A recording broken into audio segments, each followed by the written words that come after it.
Hello, আসসালামু আলাইকুম। জি ওয়ালাইকুম সালাম, কে বলছেন? জি জি জি সরি, রাজীব। জি 40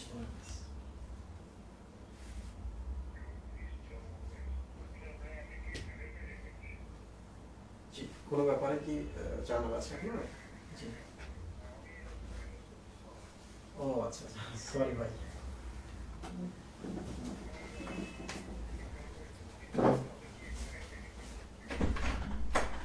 টিউশনি করাই না, আমার হচ্ছে অনলাইনে ব্যাচ আছে, একাডেমি আছে, ক্লাস করাই।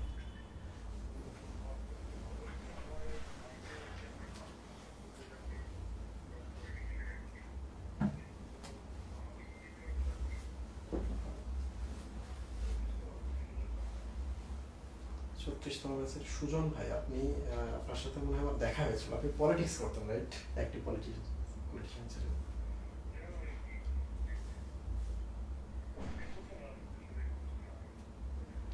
আচ্ছা সুজন ভাই, আমি যদি আপনাকে জাস্ট 2 ঘন্টা পর কল দিই, আমার একটা ক্লাস এখন আছে অনলাইনে, লাইভে চলে গেছে। ঠিক আছে, সালাম। আমারটাই এগুলো রাখো।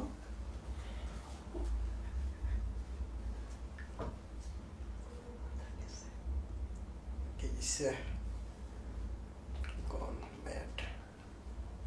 ঠিক আছে।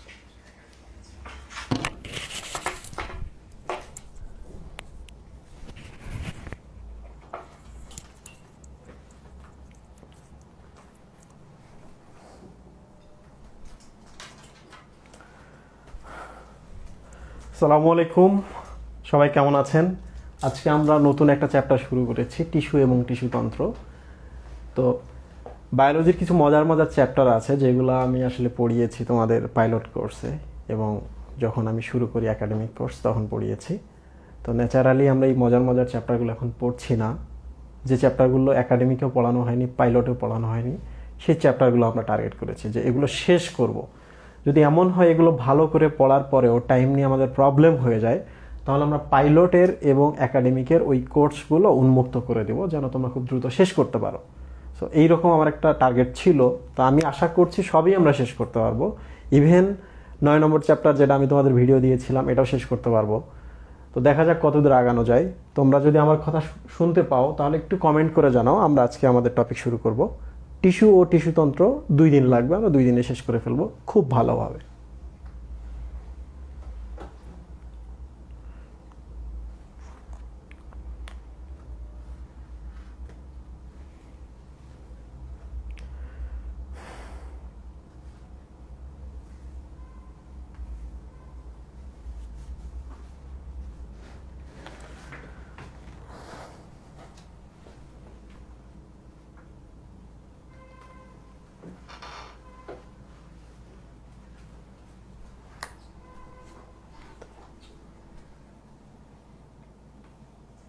না এটাতে দেখা যাচ্ছে, কিন্তু আমার মনে হচ্ছে লাইটিং একটু কম।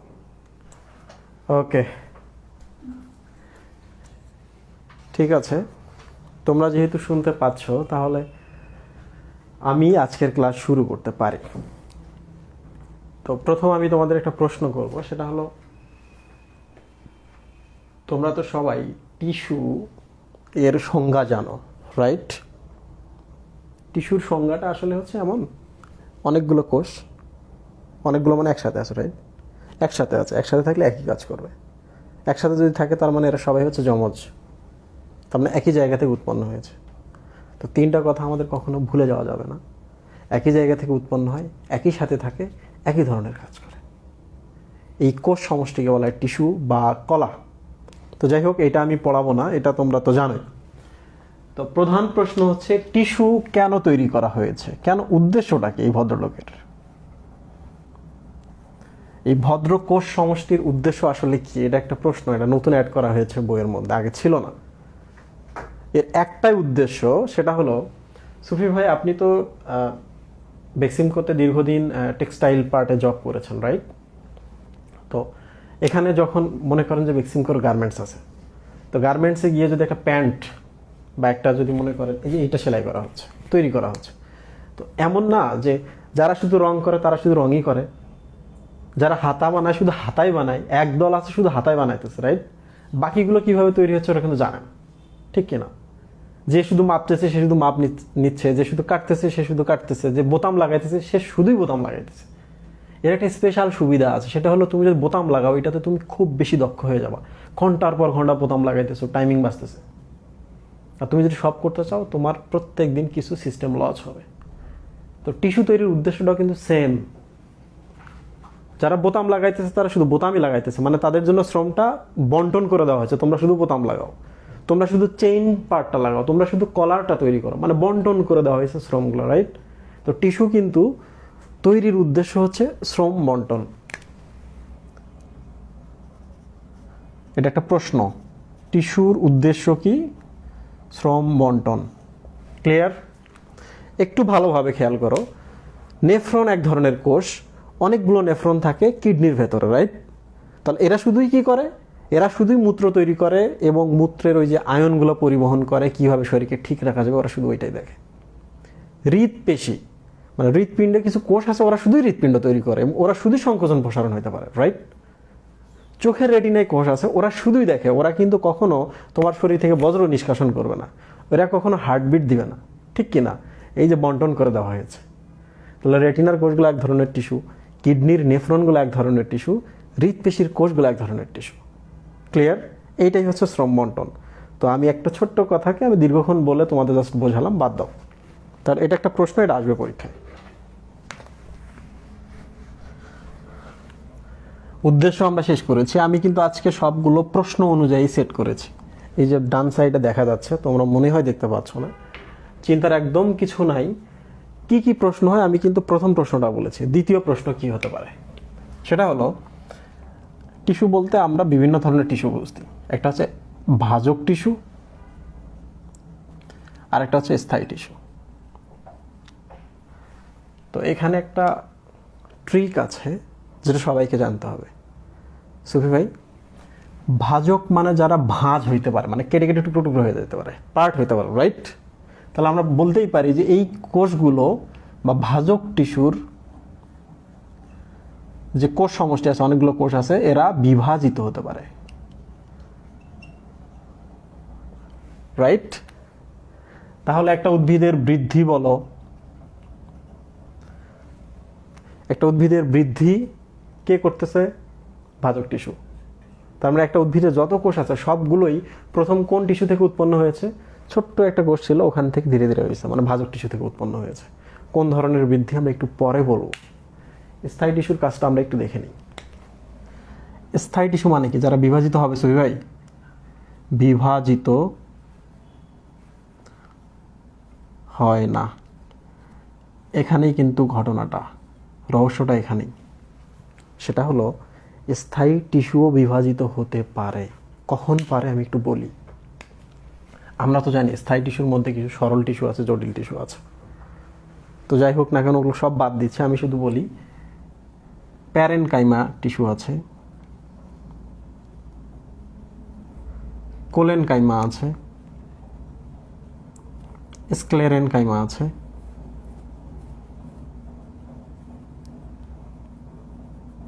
তিন ধরনের টিস্যু আছে স্থায়ী টিস্যুর মধ্যে। ভালো করে খেয়াল করো, এই দুই ভদ্রলোক হচ্ছে একবার মৃত।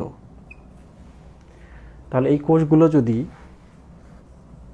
মৃত হয় তাদের নিউক্লিয়াসটা থাকবে, মহিবুল্লাহ, নিউক্লিয়াসের ভেতরে যে ক্রোমোজোম আছে এরা থাকবে, সাইটোপ্লাজমের যে অঙ্গাণুগুলো ছিল এরা থাকবে। কারণ আমরা তো জানি যে নিউক্লিয়াস সাইটোপ্লাজমের বিভিন্ন অঙ্গাণু, রাইবোজোম বলো, লাইসোজোম বলো, গোলজি বডি বলো, মাইটোকন্ড্রিয়া বলো, এন্ডোপ্লাজমিক রেটিকুলাম বলো, পারক্সিজম বলো, গ্লাইওক্সিজম বলো, সবগুলোই মারা গেছে। এরা যদি মারা যায়, কারণ এগুলো কিন্তু সব জীবিত অঙ্গাণু বা বায়ো অর্গানালিস, বায়ো মানে জীবিত। তো এরা যদি মৃত হয় তাহলে এগুলো নাই, এগুলো যদি না থাকে, নিউক্লিয়াস নাই, নিউক্লিয়াস যদি না থাকে, ক্রোমোজোম নাই, ক্রোমোজোম যদি না থাকে, এরা বিভাজিত হতে পারবে না। তাহলে এই দুইটা বিভাজিত হতে পারবে না। বাট প্যারেনকাইমা কিন্তু লিভিং টিস্যু, জীবিত টিস্যু। তার মানে এই স্থায়ী টিস্যুটা বেঁচে আছে। কখনো যদি প্রয়োজন পড়ে সফি ভাই, কখনো যদি প্রয়োজন পড়ে তো বয়স্ক মানুষদেরও ডেকে আনতে হয় ওনার অভিমত নিতে। ঠিক তেমনি একটা উদ্ভিদের ক্ষেত্রে হঠাৎ করে একটা কুত্তা এসে একটা উদ্ভিদের ছাল কামড়ে তুলে নিছে, কুত্তা কি ছাল কামড়ে নেয়? ঠেকায় পড়লে বাঘও ঘাস খায়। ছাগলের কথা বলি আমরা, একটা ছাগল, ছোট একটা গাছ আছে, গাছের একবারে কাণ্ড থেকে কামড়ে কেটে নিছে। তার মানে কাণ্ডে যে কোষগুলো আছে এখানে বেশি অংশ আছে স্থায়ী টিস্যু, রাইট? মাথায় যেটা আছে ওটা তো বাড়তেছে, পাতায় যেগুলো আছে বাড়তেছে, বাট কাণ্ডে যেগুলো আছে এগুলো স্থায়ী টিস্যু, রাইট?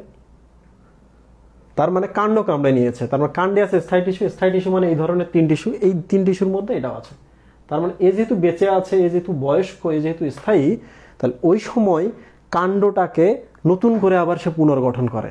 তার মানে প্যারেনকাইমা বা স্থায়ী টিস্যুও মাঝে মাঝে বিভাজিত হতে পারে। স্থায়ী টিস্যু কয় ধরনের? তিন ধরনের। মৃত কয়টা? দুইটা। জীবিত কয়টা? একটা। এইটাও মাঝে মাঝে বিভাজিত হতে পারে, ঠিক কিনা? তাহলে এইটাই হচ্ছে এখানকার ট্রিক, মাথায় রাখবা। তাহলে আমি এটা মিশিয়ে দিচ্ছি। তাহলে আজকে শুধু আমরা ভাজক টিস্যু বিভাজিত হতে পারে হয়ে কি কি ঘটনা ঘটে এটা দেখব।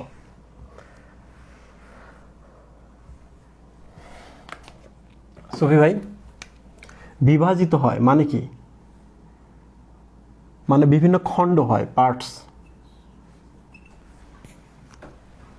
Turned into parts, right? একটা কোষ যখন দুইটা হলো মানে কি পার্টস হলো, দুইটা পার্ট হলো, রাইট? তো এই যে টার্ন ইনটু পার্টস, এই ব্যাপারটাকে বলা হয় মেরিস্টেম। মেরিস্টেম। তার মানে মেরিস্টেম মানে turn into parts, turn into parts মানে হচ্ছে বিভাজন, বিভাজন মানেই ভাজক টিস্যু। তার মানে মেরিস্টেম এবং ভাজক টিস্যু একই কথা। পরীক্ষায় মাঝে মাঝে প্রশ্ন দেয় এইভাবে, কোনটি ভাজক টিস্যু নয়? ভাজক টিস্যু শব্দটা উল্টায় দিবে, বলে কোনটি মেরিস্টেম নয় বা মেরিস্টেমেটিক টিস্যু নয়। তাহলে মেরিস্টেম মানে ভাজক টিস্যু, মেরিস্টেমেটিকও মানে হচ্ছে ভাজক টিস্যু, রাইট? বলেন বাহ বাহ বাহ, মারহাবা বলবেন না? ওকে, ঠিক আছে। তাহলে আমরা যদি কখনো এভাবে বলি যে মেরিস্টেম টিস্যুর প্রকারভেদ করো বা মেরিস্টেমেটিক টিস্যুর প্রকারভেদ করো, তাহলে ভাজক টিস্যুর প্রকারভেদ চাচ্ছি আমরা, রাইট? তাহলে ভাজক টিস্যুর বায়োলজিক্যাল নাম কি? মেরিস্টেমেটিক টিস্যু বা মেরিস্টেম। আশা করছি সবাই বুঝতে পেরেছো। Divides into parts, turn into parts. Okay, এবার বৈশিষ্ট্য আমরা দেখব, খুব ইম্পর্টেন্ট। এখান থেকে প্রশ্ন হবে যদি বাক্য দিয়ে কোনো প্রশ্ন হয়। প্রিয় স্টুডেন্ট, তোমরা যদি আমার কথা শুনতে পাও একটু জানাও, তারপর আমি আবার কন্টিনিউ করব।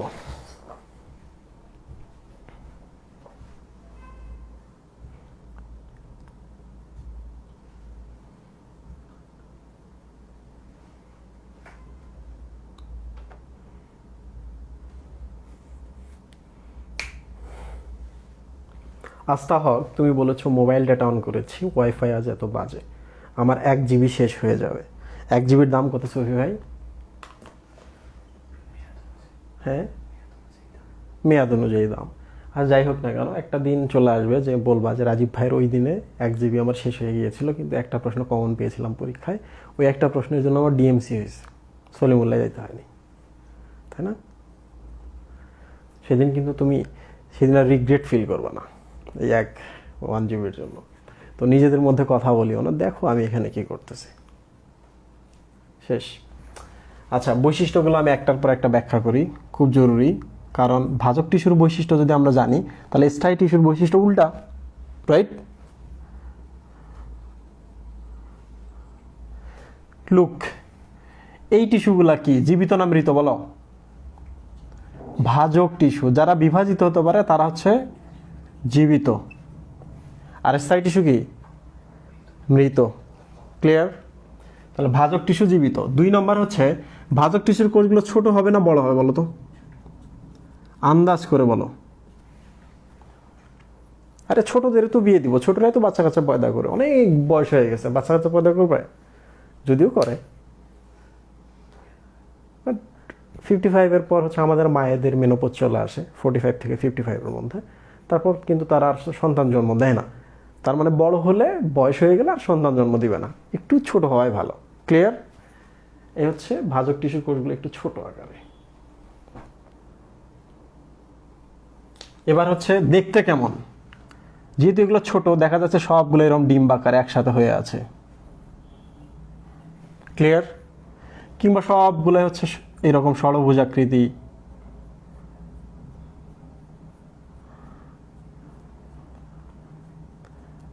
আমি তখন ইন্টারমিডিয়েটে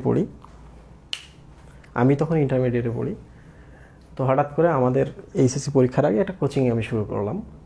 কোচিংটা শুরু করেছি এই জন্য, কারণ আমি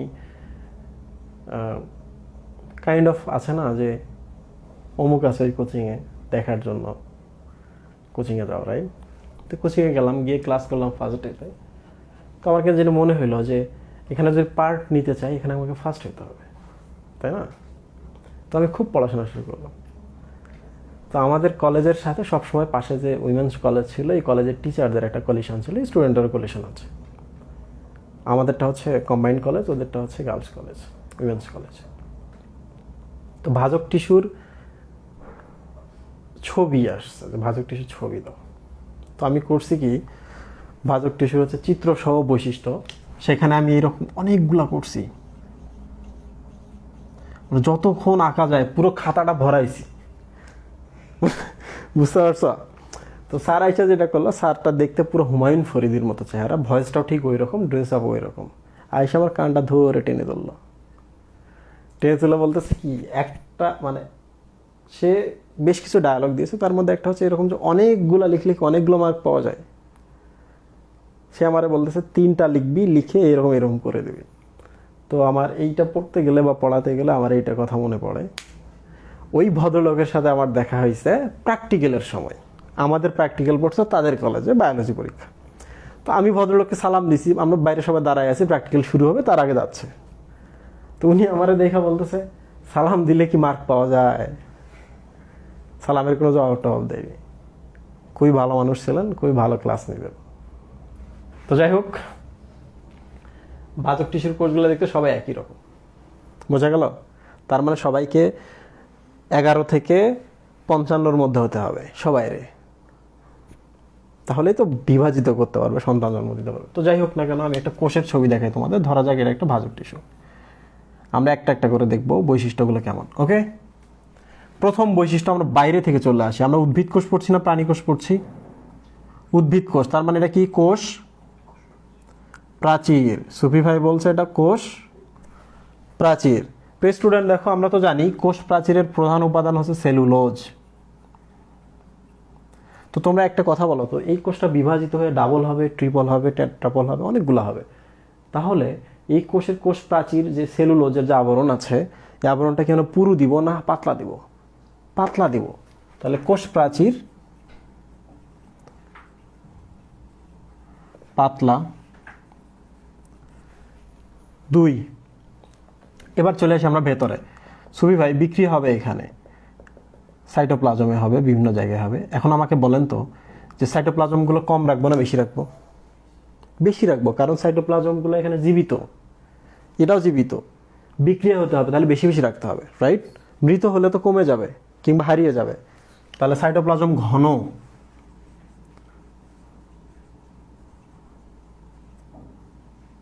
ওকে, 2। এবার বলেন তো, কোষটা কিন্তু আকারে ছোট, নিউক্লিয়াসটা আকারে কি হবে? Any idea? নিউক্লিয়াস কি হবে? বড় না ছোট? তোমরা একটু কমেন্ট করে বলো তো, নিউক্লিয়াস আকারে ছোট হবে না বড় হবে? খুব দ্রুত কমেন্টের মধ্যে।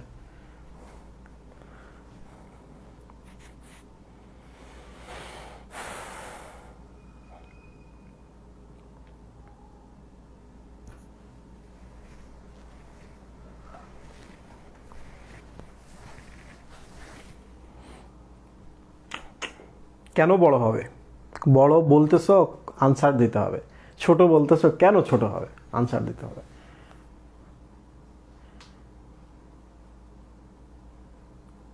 সমবেশীয় মানে কি? তুর্য প্রশ্ন করেছো। ব্যাস তো বোঝো, এই যে এখান থেকে এইটা, তার মানে প্রত্যেকটা কোষের ব্যাসটা সমান হবে সবগুলোরই। কেন বড় হবে কেউ তো বলো না, কেন বড় হবে? গেছো বলো। তোমরা যখন কোষ বিভাজন পড়ছো দেখবা, কোষ বিভাজনে লেখা আছে যে নিউক্লিয়াসের আকার বড় হয়। আমি যদি যে গল্পটা বলেছিলাম যে কোষ প্রেমে পড়ছে, বাচ্চা কাচ্চা পয়দা করতে হবে, এখন কি হবে? মন বড় হয়ে গেছে। একটা কোষের মন কি? নিউক্লিয়াস। তার নিউক্লিয়াসের আকারে বড় হয়ে যায়, কারণ ঘটনা ঘটবে তার মধ্যে, ক্রোমোজোম আছে তার মধ্যে, বিভাজন হবে সেই ক্রোমোজোমের, রাইট? তাহলে নিউক্লিয়াসটা আকারে বড়। ওকে, এবার চলে আসি আমরা, এখানে তো বিভিন্ন জিনিস থাকে, এখানে বিভিন্ন ধরনের বিক্রিয়া হয়। সুবি ভাই বলেন তো, এখানকার বিক্রিয়া কম হবে না বেশি হবে? বেশি হবে। তো একটা কোষের যতগুলো বিক্রিয়া হয় সবগুলো বিক্রিয়ার যোগফলকে বলা মেটাবলিজম বা বিপাক। মেটাবলিজম বা বিপাক। ওকে, খুব বেশি হবে, সব সময় চলতে থাকবে। এখন বলেন তো, স্থায়ী কোষে বিপাক হয়? স্থায়ী কোষের দুইটাতে হয় না, আর একটা জীবিত আছে ওইটাতে হয়, কিন্তু অল্প। তার মানে বিক্রিয়া সবসময় চলতে থাকবে, কারণ বিভাজন সবসময় চলতে আছে, রাইট? এবার দেখেন, এটা উদ্ভিদ কোষ। উদ্ভিদ কোষ মানে এখানে প্লাস্টিড থাকবে, রাইট? থাকবে না? তাহলে এখন বলো তো, প্লাস্টিড কোন অবস্থায় থাকবে? পরিণত প্লাস্টিড না অপরিণত প্লাস্টিড? আচ্ছা, আমি এই টপিকটা শেষ করেই কিন্তু বাকিগুলো খুব দ্রুত পড়াতে পারবো, টেনশনের একদম কিছু নাই। ছোট্ট ছোট্ট জিনিসগুলোই পরীক্ষায় আসে, এগুলো তোমরা ভুল করো। বলেন তো, এখানকার প্লাস্টিড কোন অবস্থায় থাকবে? প্লাস্টিড মানে যে সালোক সংশ্লেষণ করে, পরিণত না অপরিণত? Any idea? না, যদি পরিণত হতো তাহলে ঝামেলা ছিল। অপরিণত কেন হবে এইটা আমি বলি তোমাদের। এখানকার প্লাস্টিড থাকে প্রো প্লাস্টিড অবস্থায়। ওকে, প্রো মানে হচ্ছে আর্লি বা আদি অবস্থা। তখন প্লাস্টিডের আদি অবস্থাকে কি বলা হয়? প্রোপ্লাস্টিড। তো এই কোষটা বিভাজিত হয়ে সবুজ কোষও হতে পারে, এই কোষটা বিভাজিত হয়ে বর্ণহীন কোষও হতে পারে, এই কোষটা বিভাজিত হয়ে যে কোনো কোষ হতে পারে। তার মানে প্লাস্টিডটাই তো বিভিন্ন ধরনের প্লাস্টিড হয়, হয় না? ক্লোরোপ্লাস্ট হতে পারে, অ্যামাইলোপ্লাস্ট হতে পারে, লিউকোপ্লাস্ট হতে পারে, বর্ণহীন যেটা। তার মানে এখানকার যে প্লাস্টিডটা, এই কোষটা তো জানে না সে বিভাজন করে কোন কোষে পরিণত হবে। তাহলে প্লাস্টিকটাকে প্রোপ্লাস্টিড অবস্থায় রেখে দেবো, যেন যে কোনোটা প্রয়োজনে যে কোনোটাতে পরিণত হতে পারে, রাইট? তাহলে অপরিণত অবস্থায় থাকবে। বইয়ে কিন্তু অপরিণত শব্দটা নাই, মনে রাখবা এটা। 3,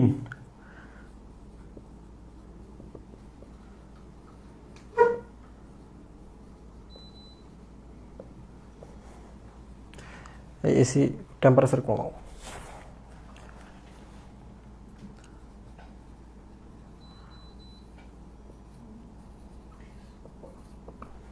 আচ্ছা মহিবুল্লাহ, এই কোষগুলোর মধ্যে কি আন্তঃকোষীয় ফাঁক থাকবে? দুই কোষের মধ্যে ইন্টারসেলুলার স্পেস?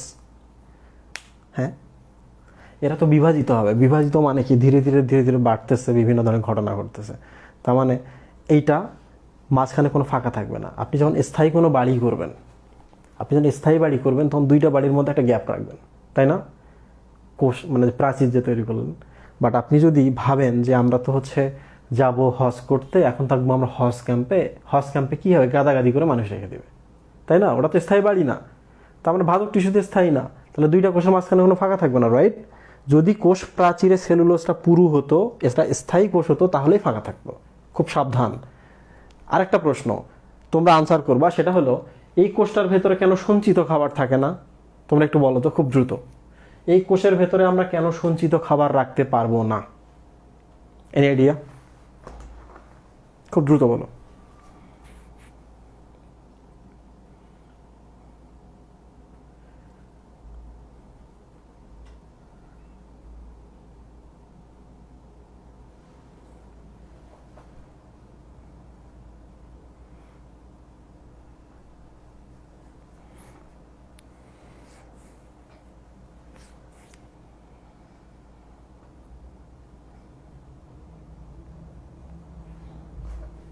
প্রশ্নটা কি ছিল যে এই কোষের মধ্যে কেন সঞ্চিত খাবার রাখা যাবে না? দেখো আমি একটা কথা বলি, খাদ্য সঞ্চয় এই কাজটা কিন্তু স্থায়ী টিস্যুর কাজ। তোমরা যখন স্থায়ী টিস্যু পড়বা দেখবা ওই কোষটার কয়েকটা কাজ আছে: খাদ্য তৈরি, খাদ্য সঞ্চয়, খাদ্য পরিবহন। আর উদ্ভিদটাকে যেহেতু সে স্থায়ী টিস্যু, তাহলে শক্ত, কোষ প্রাচীরগুলো শক্ত, সেলুলোজের পুরো স্তর, তাহলে সে উদ্ভিদকে দৃঢ়তা দেবে। এই চারটা কাজ মনে রাখবা স্থায়ী টিস্যুর ক্ষেত্রে। তো এইটা হচ্ছে ভাজক টিস্যু। ভাজক টিস্যুর কিন্তু সঞ্চিত খাবার কেন থাকবে না? দেখো, এ তো সবসময় খাইতেছে, এর ভেতরে তো সবসময় বিক্রিয়া চলতেছে, কোনো রাসায়নিক পদার্থ জমা থাকবে না, তার কোনো বজ্র পদার্থ উৎপন্ন হবে না, কোনো ধরনের সঞ্চিত খাবারও থাকবে না, কারণ এই তো বিভাজিত হয়েই যাবে। এর বিক্রিয়া বেশি হচ্ছে। বিক্রিয়া বেশি মানে কি? যা ছিল সব সাবাল করে ফেলতেছে, রাইট? আরেকটা জিনিস ভাবেন, স্থায়ী কোষগুলো কিন্তু এরকম হয়, ভেতরে এই জিনিসটা পুরো ফাঁকা থেকে যায়, তখন সে যে কোনো কিছু এখানে সঞ্চিত করে রাখতে পারে। ক্লিয়ার? তো তোমাদের আমি পড়ালাম আজকে ভাজক টিস্যুর বৈশিষ্ট্য। স্থায়ী টিস্যুর ক্ষেত্রে জাস্ট উল্টা দুই একটা বৈশিষ্ট্য বাদে এটা তোমাদের হোমওয়ার্ক, তোমরা এটা পড়ে ফেলবা। বলো এখানে তোমাদের কোনো প্রশ্ন আছে কি না? Any question?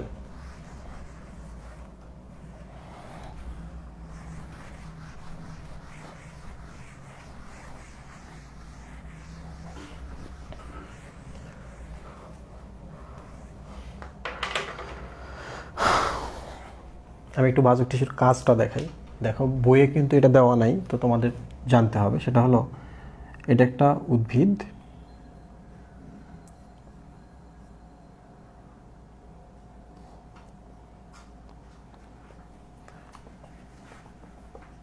এটা হচ্ছে একটা উদ্ভিদ। সুফি ভাই, ভাজক টিস্যু মানে কি? এই যে এর মাথায় থাকবে, যেন ধীরে ধীরে শিকড়টা বা মূলটা বড় হতে পারে, রাইট? রাইট? ভাজক টিস্যু এখানে পাতায় থাকবে, যেন ধীরে ধীরে পাতাটা আরও বড় হতে পারে, রাইট? ভাজক টিস্যু থাকবে এই যে এগুলোর পাতায়, যেন ধীরে ধীরে এই ডালটা আরও বড় হতে পারে, ঠিক কি না? তার মানে দেখেন যে এটা লম্ব বরাবর বড় হচ্ছে, রাইট? তো এই ধরনের বৃদ্ধিকে বলা হয় প্রাইমারি বৃদ্ধি। প্রাইমারি বৃদ্ধি, ওকে? আবার দেখেন ধীরে ধীরে গাছটা কিন্তু এদিকে মোটা হয়, রাইট? এইটা যদি প্রাইমারি হয় তাহলে এটা কোন বৃদ্ধি? এটা হচ্ছে সেকেন্ডারি বৃদ্ধি বা গৌণ বৃদ্ধি, ওকে? তাহলে ভাজক টিস্যুর কিন্তু আমরা দুইটা জিনিস পেলাম, একটা হচ্ছে উদ্ভিদ আকারে বড় হয়, উদ্ভিদ প্রশস্ত হয়, বা প্রাইমারি এবং সেকেন্ডারি বৃদ্ধি ঘটে, ওকে? আর কি কি ঘটনা ঘটতে পারে বইয়ের মধ্যে দেওয়া আছে, বাকি দুইটা খুব সহজ, দেখে নিবা, পড়ানোর এটা কোনো দরকার নাই। তো প্রাইমারি এবং সেকেন্ডারি বৃদ্ধির এখান থেকে প্রশ্ন হতে পারে যে উদ্ভিদের প্রস্থ বরাবর বৃদ্ধিকে কি বলা হয়? সেকেন্ডারি বৃদ্ধি।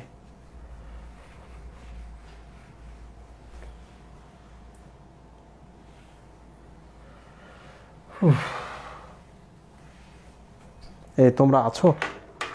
তোমাদের কি কিছু বলার আছে? বলতে চাইলে খুব দ্রুত বলে ফেলো।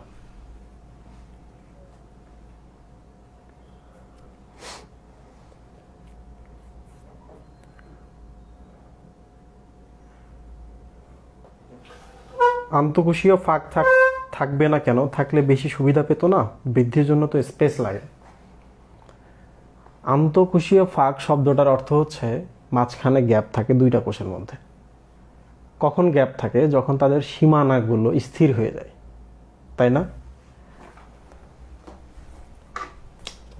কখন এই তিনটার মধ্যে গ্যাপ থাকবে সুই ভাই?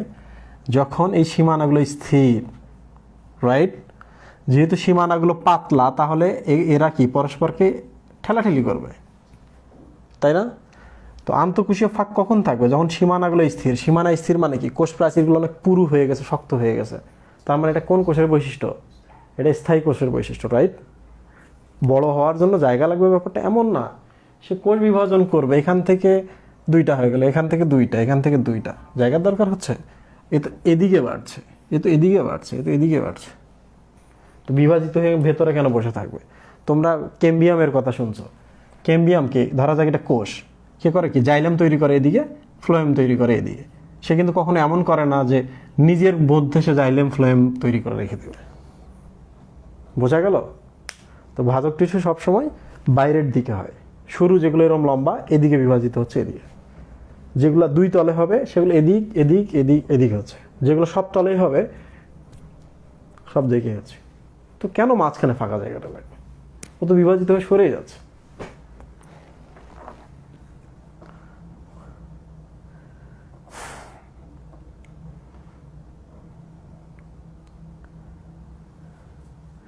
ভাইয়া, আপনি জামালপুরের কোন এলাকায় এসেছিলেন? আমি জামালপুরে ছিলাম প্রায় 1 মাস। আমি ছিলাম জামালপুরের ডিসি অফিসের অপোজিটে হোটেল শ্যামল বাংলাতে। আর আমি ওখান থেকে কাজ করেছি জামালপুরের বিভিন্ন চর এলাকাতে। জামালপুর থেকে আমরা গিয়েছিলাম হচ্ছে রৌমারি রাজীবপুর আছে কুড়িগ্রামের, এদিকে আমরা কাজ করেছিলাম। ময়মনসিংহের কিছু এলাকায় বন্যার্তদের জন্য এক আমেরিকান এনজিওর হয়ে। আর কোথাও যাই নাই। তবে জামালপুর রেল স্টেশনে আমি প্রত্যেক দিন গেছি রাত্রেবেলা, কাজ শেষ করে এসে ঘুরতে গেছি আমি এবং আমার ফ্রেন্ড মিলে। খুব ইন্টারেস্টিং। এটা আমার লাইফে একটা খুব চমৎকার একটা পার্ট ছিল, যখন আমি মানুষের খুব সেবা করতে চাইতাম, ফ্রি কাজ করতে চাইতাম। তো তখন আমার কিছু শিক্ষা হয়ে গেছে। এরপর আমি সিদ্ধান্ত নিয়েছি আমার লাইফে আমি কখনো ফ্রি কাজ করব না। ফ্রি কাজ তখনই করব যখন একটা শর্ত দিব আমি, সে শর্তটা সে মানতে পারবে। যেমন তোমাদের মধ্যে শর্ত আছে ফ্রি, মানে 10 জনকে আমরা ফ্রি পড়াচ্ছি, রাইট? কোন 10 জনকে পড়াচ্ছি তোমরা কিন্তু জানো না। মানে ওই যে শেষে গিয়ে আমরা ব্যাক দিব টাকাটা, মানে ফ্রি পড়ে গেলা, ভালো করলা, এটাই শর্ত, যে ভালো করো শর্ত। এটা একাডেমিক আছে, অনেক ফ্রি আছে। শর্ত কি? প্রথমবার পেমেন্ট করো, মাসে তুমি হচ্ছে সেরা 10 এবং 15-র মধ্যে থাকো, তোমার জন্য ফ্রি। 15 জন, বাট এমনও আছে আমরা বলছি সেরা 40-এর মধ্যে থাকো, সেরা 30-এর মধ্যে থাকো, বলি নাই? এরকম কিন্তু কিছু স্টুডেন্ট আছে, খুবই স্পেশাল এগুলা। তো এগুলোর ক্ষেত্রেও তোরা পেমেন্ট করতেছে, থাকতে পারলে থাকছে, না হলে পারছে না। তো আমি যদি তোমাকে সার্ভিস দিই, তুমি যদি ফ্রি চাও, তাহলে তুমি আমাকে স্যাটিসফাইড করো তোমার রেজাল্ট দিয়ে, রাইট?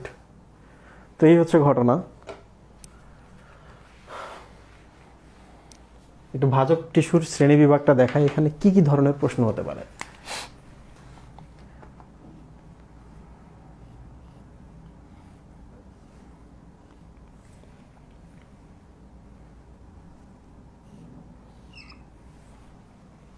সুবি ভাই, এটা একটা গম্বুজের মতো লাগতেছে, এটা একটা হচ্ছে কিসের মতো লাগতেছে?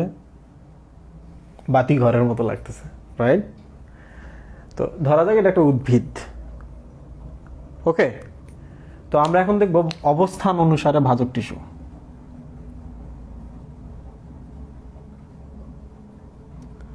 সরি, তার আগে আমরা উৎপত্তি অনুসারে এটা দেখি, মানে জন্ম কিভাবে নিচ্ছে।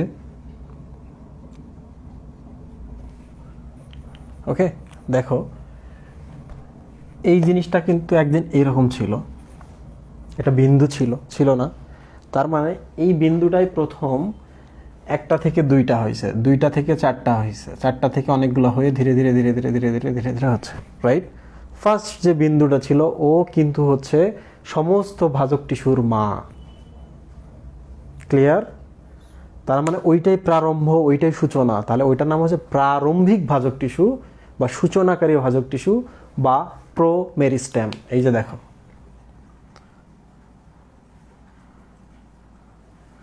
ভাজক টিস্যু মানে ভাজক টিস্যুর আদি অবস্থা যেভাবে ছিল প্রোপ্লাস্টিড,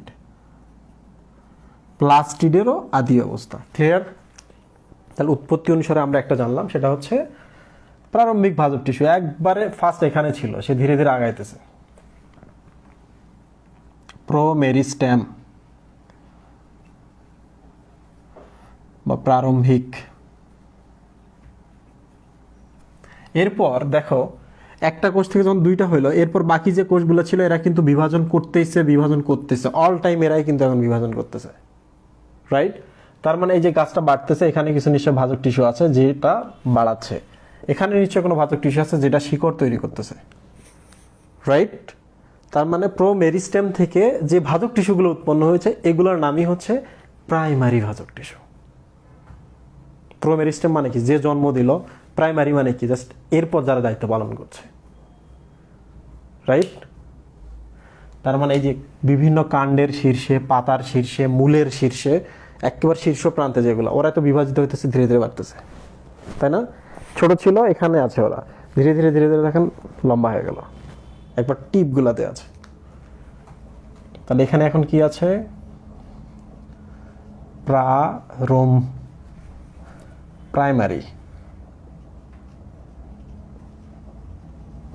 প্রাইমারি ভাজক টিস্যু। এরা কোত্থেকে আসছে? প্রারম্ভিক ভাজক টিস্যু থেকে আসছে। প্রশ্ন আসে যে প্রাইমারি ভাজক টিস্যু উৎপন্ন করে কে? প্রারম্ভিক ভাজক টিস্যু। দেখেন সুবি ভাই, যাত্রা পথে এই যে নিচে যে কোষগুলো থাকলো এরা তো আর বৃদ্ধি হচ্ছে না, রাইট? এরা কি করতেছে? উদ্ভিদের খাদ্য সঞ্চয় করতেছে, উদ্ভিদটাকে দাঁড় করিয়ে রাখছে, উদ্ভিদটার খাদ্যগুলো পরিবহন করতেছে, তার মানে এগুলো স্থায়ী টিস্যু, রাইট? তো মাঝে মাঝে হয় না যে এখানে একটা ছাগল কামড় দিয়ে দিছে, এটা তো ফিল আপ করতে হবে, তখন এখান থেকেই স্থায়ী টিস্যুর মধ্যে তিনটা বলেছিলাম, ওই যে একটা ও করে কি? বিভাজিত করে এটা ফিল আপ করে দেয়। তার মানে এরা কি? এরা আসলে স্থায়ী টিস্যু, কিন্তু এরা পরবর্তীতে মানে সেকেন্ডারি জন্ম নেয়, তাহলে এদেরকে বলা হয় সেকেন্ডারি ভাজক টিস্যু। এখান থেকে কি কি প্রশ্ন হতে পারে বলি। লোক উৎপত্তি অনুসারে ভাজক টিস্যু কয় প্রকার? 3 প্রকার। প্রারম্ভিক, প্রাইমারি, সেকেন্ডারি। উৎপত্তি অনুসারে মেরিস্টেম কত ধরনের? 3 ধরনের। Pro meristem, primary meristem, secondary meristem, right? 2, প্রথম কোন ভাজক টিস্যুটি থেকে বিভাজন শুরু হয়? প্রো মেরিস্টেম বা প্রারম্ভিক ভাজক টিস্যু। প্রারম্ভিক ভাজক টিস্যু, প্রাইমারি ভাজক টিস্যু কোথা থেকে উৎপন্ন হয়? প্রারম্ভিক ভাজক টিস্যু থেকে। এরাই তো পরবর্তী, এরা তো বিভাজন করতেছে, রাইট? তো এরাই তো কিছু কিছু কোষ ছেড়ে গেল বিভাজন করে, যারা স্থায়ী হয়ে গেল। তার মানে সেকেন্ডারি ভাজক টিস্যু কোথা থেকে উৎপন্ন হয়? প্রাইমারি থেকে, রাইট? তো এখানে একটা মজার ব্যাপার বলি, এই যে সেকেন্ডারি ভাজক টিস্যু যেটা দেখছো, এটা উদাহরণ জানতে হবে। ক্যাম্বিয়াম শব্দটা যেখানেই দেখবা সেখানেই সেকেন্ডারি ভাজক টিস্যুর নাম দিয়ে দিবা। ক্যাম্বিয়াম হতে পারে কর্ক ক্যাম্বিয়াম, হতে পারে ইন্টারফেসিকুলার ক্যাম্বিয়াম। ক্লিয়ার? একটু বইটা দেখি, ভুলে আবার ভুল তথ্য দিয়ে বসছি কিনা। না, ঠিক আছে। আপনারা কি সবাই আছেন?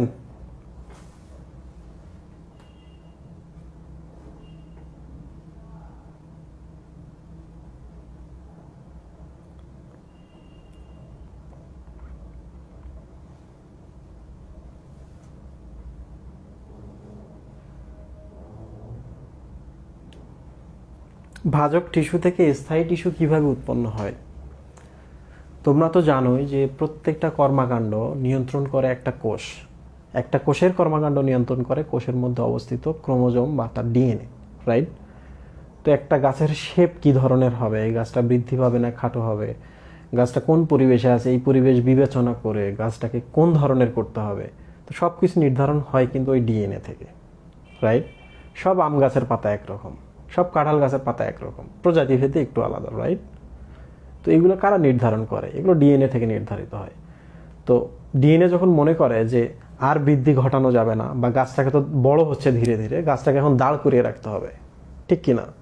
গাছটা যেহেতু বড় হচ্ছে, তার মানে নিচ থেকে পানি তুলতে হবে, উপর থেকে খাবার পাঠাইতে হবে, তার মানে কিছু কোষকে আটকাই দিতে হবে যারা গাছটাকে দাঁড় করিয়ে রাখবে, যারা গাছের মধ্যে খাবার পরিবহন করবে। তার মানে প্রাইমারি যে কোষগুলো যেগুলো বিভাজিত হচ্ছিল, ওগুলোর মধ্যে কিছুকে বললো তো তোমরা এখন চুপ থাকো, তোমরা এই কাজগুলো করো, গাছের দৃঢ়তা দাও, গাছের খাদ্য পরিবহন করো, খাদ্য সঞ্চয় করো, রাইট? তার মানে সেকেন্ডারি ভাজক টিস্যুগুলোই হচ্ছে আসলে স্থায়ী টিস্যু, সেকেন্ডারি ভাজক টিস্যুগুলোই হচ্ছে প্রাইমারি ভাজক টিস্যু। সেকেন্ডারি ভাজক টিস্যু এই জন্যই তৈরি হয়েছে যেন উদ্ভিদটা দৃঢ় থাকতে পারে, উদ্ভিদটা যেন দাঁড়িয়ে থাকতে পারে, খাদ্য পরিবহন করতে পারে, খাদ্য সঞ্চয় করে। যদি এটা কখনো না হতো তাহলে বিভাজিত হতে হতে কী হতো? একটা বৃক্ষের কথা ভাবো, একটা আম গাছ তখন কি হতো? কুমড়ো গাছের মতো এরকম ছড়িয়ে ছিটিয়ে থাকতো, ঠিক না? যদিও কুমড়ো গাছে স্থায়ী টিস্যু আছে।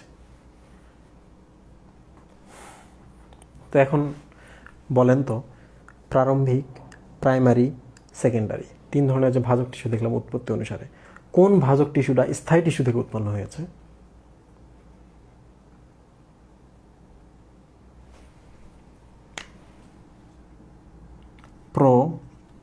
Primary, secondary. এখান থেকে কিন্তু এ উৎপন্ন হয়েছে, এখান থেকে এ উৎপন্ন হয়েছে। এটা কোনটা ছিল? স্থায়ী টিস্যু। এরা আসলে প্রাইমারি থেকে উৎপন্ন হয়, রাইট? মানে প্রাইমারি বিভাজন করার পর কিছু কোষ রেখে যায়। আর যাই হোক, তোমাদের কাছে অনেক জটিল হয়ে গেছে, আমি পরের অংশগুলো বলাচ্ছি, ঠিক আছে? পড়লেই বুঝতে পারবো সবাই।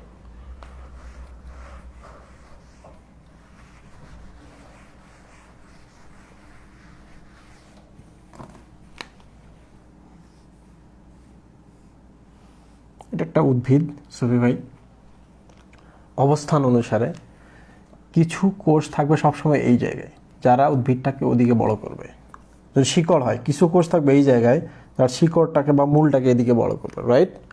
তাহলে আমরা বলতেই পারি যে সব সময় কাণ্ডের শীর্ষে এরা আছে, মূলের শীর্ষে এরা আছে, তাই না?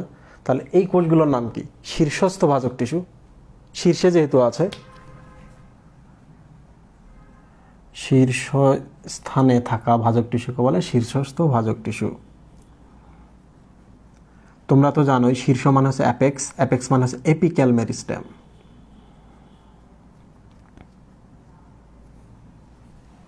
ওকে, এবার চলে আসি আমরা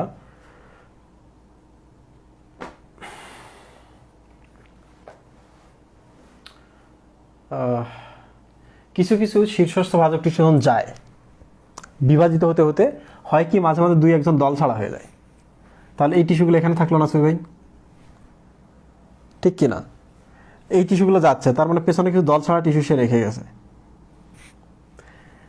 এই পাশে একটা যাবার পথে এখানে কিছু দল ছাড়া টিস্যু সে রেখে গেছে, তখন শীর্ষস্থগুলো এখানে, দল ছাড়াগুলো এখানে। তাহলে আমরা বলতে পারি এ পাশে স্থায়ী টিস্যু, এ পাশে স্থায়ী টিস্যু, মাঝখানে কিছু দল ছাড়া টিস্যু, মানে শীর্ষস্থ ভাজক টিস্যুর কিছু দল ছাড়া টিস্যু, রাইট?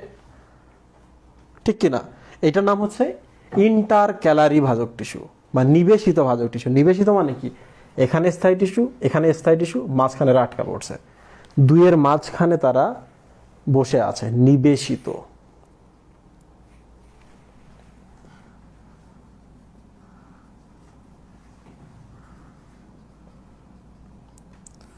বা হচ্ছে ইন্টার ক্যালারি ভাজক টিস্যু। ওকে, থার্ড টাইপ ভাজক টিস্যু, সেটা হলো এই উদ্ভিদটা শুধু এ সামনে নিয়ে যাচ্ছে সুফি ভাই, এ বড় করছে, এটা বড় করছে, রাইট? মাঝখানে আছে যে ডালটা বড় হইলো, মাঝখানে সে যে বিভাজিত আর একটু বড় হয়, রাইট? বাট এইটাকে তো প্রস্থ বরাবর বড় করতে হবে না? তাহলে নিশ্চয়ই কিছু টিস্যু আছে এই দিকে, কিছু এখানে আছে। এই টিস্যুগুলোকে আমরা বলতে পারি না পার্শ্ব ভাজক টিস্যু। পার্শ্বীয় ভাজক টিস্যু। আপনাদের কি ঘুম ধরতেছে? বা ল্যাটেরাল মানে হচ্ছে পার্শ্বীয়, ল্যাটেরাল মেরিস্টেম। আপনাদের কি ঘুম ধরতেছে? তো আমি শুধু একটু বলি কোন জায়গায় কোনটা থাকে। এগুলা দেখেই মনে হচ্ছে যে কাণ্ডের অগ্রভাগে, দেখেই মনে হচ্ছে যে কাণ্ডের অগ্রভাগে, বর্ধিঞ্চু মূলের অগ্রভাগে, মানে যারা বাড়তেছে তাদের অগ্রভাগে, বর্ধিঞ্চু কাণ্ডের অগ্রভাগে। ওকে, 2 এরা কোথায় থাকে? এটা যে পাতা হয় দেখো বোর্ডার কাছে আছে। কাণ্ড যদি হয় দেখেন কাণ্ডের মাঝখানে, রাইট? ঠিক কি না? আবার এই যে এরা দেখেন এরা কোথায় আছে? বহিত্বকের কাছাকাছি, উদ্ভিদের বহিত্বকের কাছাকাছি। তো যাই হোক, বইতে যা আছে সেটাই পড়তে হবে। তোমরা একটু বলো যে তোমাদের কি খুব কঠিন লাগতেছে, তো আমি কি গল্প টল্প বলবো, মানে একটু গল্প গুজব করবো কিনা?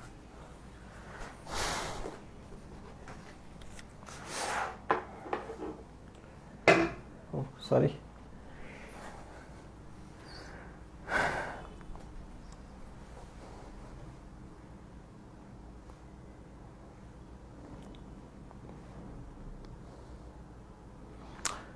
ফেসিকুলার অর্থ কি? তোমরা তো হচ্ছে ভাস্কুলার বান্ডলের কথা শুনেছো, ওই যে জাইলেম ফ্লোয়েম যেখানে থাকছে ওটা একটা একটা বান্ডল। তো দুই বান্ডলের মাঝখানে যদি কখন থাকে এটাকে বলা হচ্ছে ইন্টারফেসিকুলার। বান্ডল শব্দের আরেকটা হতো ফেসিকল। বোঝা গেল? তাহলে দুইটা বান্ডলের মাঝখানে ইন্টার বান্ডলার কিংবা ইন্টারফেসিকুলার। ইন্টার বান্ডলার বলে কোনো শব্দ নাই, ওইটার নাম হচ্ছে ইন্টারফেসিকুলার।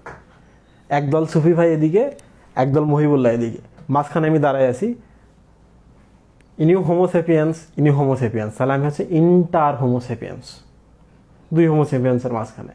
তাহলে এটাও বান্ডল, ইন্টার বান্ডলার। বান্ডল বলি না যেহেতু আমরা, তাহলে এটা একটা ফেসিকল, একটা ফেসিকল, আমি মাঝখানে আছি ইন্টারফেসিকুলার। তো তোমরা তো জানোই যে দুই পার্শ্বে জাইলেম ফ্লোয়েম আছে, বান্ডল মানে পরিবহন টিস্যু, ভাস্কুলার বান্ডল। এদেরকে কে তৈরি করে? এরা কেম্বিয়াম থেকে আসে। তার মানে কেম্বিয়াম মাঝখানে থাকে, কিংবা ওইটাকে বলা হচ্ছে ইন্টারফেসিকুলার কেম্বিয়াম। কেম্বিয়াম মানে কি? যে চেঞ্জ হয়। কিসে চেঞ্জ হয়? হয় জাইলেম নাহলে ফ্লোয়েম। তাহলে তো মাঝখানে থাকবে না, পিতা মাঝখানে থাকবে না। জাইলেম দরকার, কেম্বিয়াম জাইলেম তৈরি করলো। ফ্লোয়েম দরকার, কেম্বিয়াম ফ্লোয়েম তৈরি করলো। তাহলে সে মাঝখানে আছে, ওদিকে একটা ফ্লোয়েমের বান্ডল, এদিকে একটা জাইলেমের বান্ডল। তাহলে আমি মাঝখানে আছি ইন্টারফেসিকুলার। ওই বান্ডলের নাম ফেসিকল, এটার নাম ফেসিকল।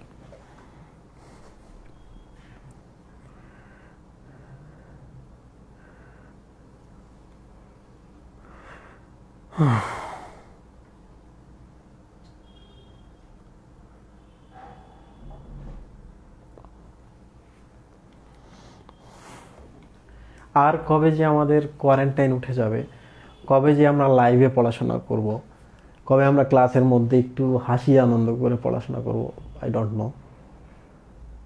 তো আশা করি যে আমরা এই শীতটা, সেকেন্ড ওয়েভটা খুব ভালো করে পার করব। মৃত্যুর হার বেশি, বর্তমানে আক্রান্তেরও হার বেশি, যেহেতু ভাইরাসের একটা প্রবলেম আছে। ভাইরাসরা মিউটেশন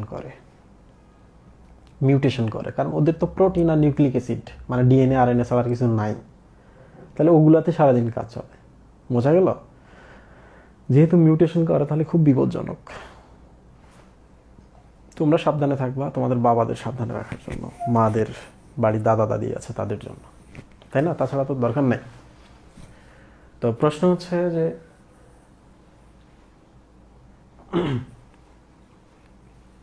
কি গল্প বলা যায়?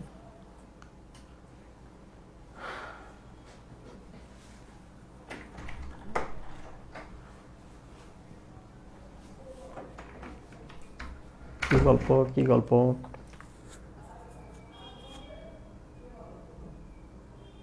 আচ্ছা, মেডিকেলে একটা খুব স্পেশাল ব্যাপার আছে।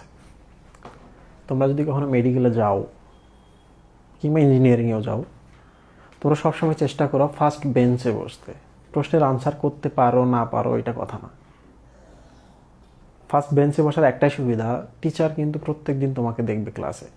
ভাইভা বোর্ডে গিয়ে যেটা করবে, এই ছেলেটা প্রত্যেকদিন ক্লাস করছে, আজকে হয়তো পারছে না, পাশ করে দিই।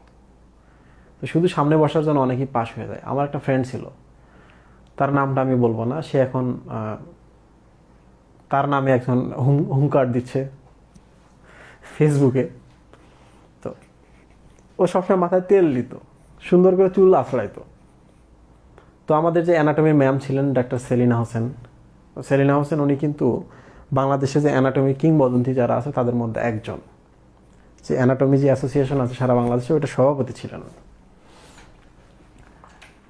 ভাইভা বোর্ডে গিয়ে ওকে কোনো কোশ্চেনের আনসার করতে পারতেছে না, কারণ সে তোতলা ছিল এবং খুব পড়াশোনা করতো। এর একটা কারণ হচ্ছে মনে থাকতো না। তো পাশে এক্সটার্নাল আছে, এক্সটার্নালে কোনো কোশ্চেনের উত্তর দিতে পারতেছে না। তখন ম্যাডাম বলতেছে, ম্যাডাম আমি ওরা রেগুলার দেখছি, তুমি সেই ছেলে না, তুমি চুলে তেল দাও, তেল দিয়ে খুব সুন্দর চুল আঁচড়াই আসো। পাশ করে দিল। আমার মনে আছে আমি প্রথম 6 মাস কখনোই ক্লাস মিস করি নাই, ফার্স্ট 6 মান্থ। কারণ আমাকে কে জানি বলছিল যে প্রথম 6 মাস যদি খুব ভালো করে পড়া যায় মেডিকেল লাইফটা খুব সহজ, বেসিকটা এই সময় তৈরি হয়ে যায়। তো প্রথম 6 মাস আমি কিন্তু সব ক্লাস করেছি। পরে বাইকটাই খাওয়ার পর, লেখকটা খাওয়ার পর একটু ক্লাস কমিয়ে দিয়েছি, কারণ সারা রাত জাগি, সারাদিন ক্লাস তো কিছু মিস যাবেই। তো এরকম হয়েছে যে আমি একটা পরীক্ষা দিতে পারি নাই, তো ওটা সাপ্লিমেন্টারি বলে। যারা ফেল করছে, যারা পরীক্ষা দেয়নি, তাদের কিনা আবার পরীক্ষা হয়। তো পরীক্ষার হলে গেছি, পরীক্ষার হলে যাওয়ার পর যেটা হয়েছে যে কোনো এক কারণে ওই দিন আমি পড়েই যাইনি, মানে পাত্তাই দিই নাই পরীক্ষাটারে। ট্রাস্ট মি, আমি শুধু বসছি, বসার পর ম্যাম আমাকে বলতেছে, রাজীব তোমাকে দেখি না কেন এখন, কি সুন্দর আগে আসতা, সবার আগে পরীক্ষা দেওয়ার জন্য আইটেম বলে একটা আছে, ক্লাসের মধ্যে সবাই বসে আছি, ম্যাডাম বসে আছে টেবিলের কাছে, চেয়ার টানাটানি যে কে আগে বসে আইটেমটা দিতে পারে, ক্লাস টেস্ট এগুলো ভাইবা। তো তোমার আগে দেখতাম তুমি দৌড়াদৌড়ি করতা পরীক্ষা দেওয়ার জন্য, সবার আগে এসে বসতা, খুব পড়াশোনা করতা, তোমার দেখি না কেন। আর কোনো প্রশ্ন করে নাই, উনি আমাকে পাশ করে দিলেন, কোনো প্রশ্ন করেনি। আমার পরে যে ছেলেটা গেছে, আমার রুমমেট ছিল, সে কিন্তু অনেক পড়াশোনা করতো, প্রথম 1.5 বছর আমার রুমমেট ছিল, ওর বাসা হচ্ছে জল ঢাকা, নীলফামারী জল ঢাকায়, তার বিসিএস হয়ে গেছে, এফসিপিএস হয়ে গেছে।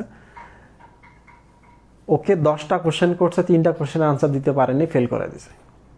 শুধুমাত্র সামনে বসা ফেস পরিচিতির জন্য বাইচা গেছি। আবার তোমাদের মধ্যে অনেকে আছে যারা সবসময় যে নিয়ে নিয়ে ঘুরবা, পরীক্ষার হলে যাবা, এই তোমার আমি দেখছি না, ওই চিপার মধ্যে আটকায় দেবে। তো ফেস পরিচিতি মানে ক্লাসের পরিচিতি, বাইরের পরিচিতি নয়, খুব সাবধান, ঠিক আছে? তোমরা যেখানে যাও সেখানে সেম ঘটনা।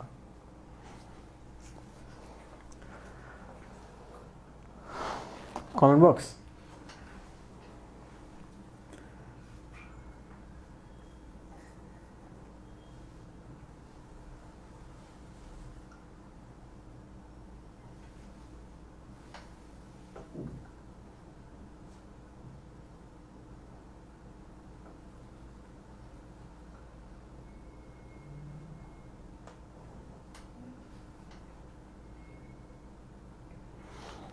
কিছুই ভাই, কোনো কমেন্ট তো নাই। আচ্ছা দেখো, এগুলোর উদাহরণগুলো দেখবা, পড়ে পড়ে একটু বুঝে বুঝে মনে রাখবা, নইলে কিন্তু মনে থাকবে না, ঠিক আছে?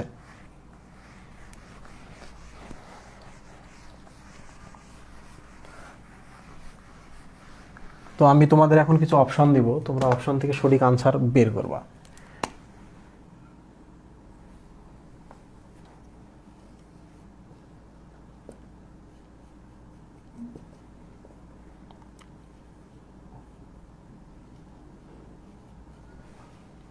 এটা একটা পাতা, একটা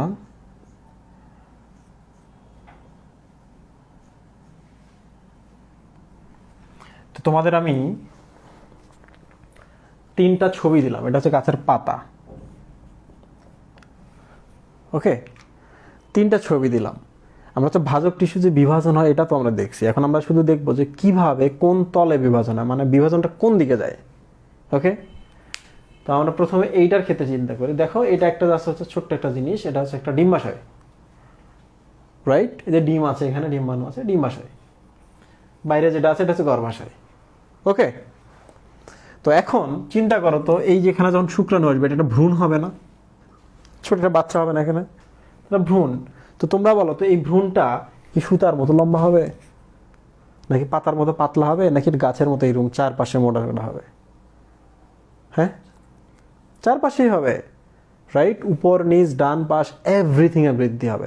দ্যাট মিনস ভ্রূণে, বর্ধিত ভ্রূণে, এই যে এখানে অ্যান্ডোস্পার্ম বলো, যাই বলো না কেন, তো এইসব ক্ষেত্রে কোষ বিভাজন সব তলে হবে, এদিক হবে, এদিক হবে এবং এদিকে হবে, সব তলে।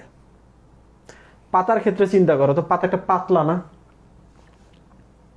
আচ্ছা এইটার নামটা আমি বলি, যেহেতু একটা জায়গায় কোষগুলো ছিল, সব দিকে ধীরে ধীরে ধীরে ধীরে হচ্ছে, তার মানে আমরা বলতেই পারি যে গণম এক জায়গায় ছিল, এখন জনগণ বাড়তেছে, রাইট?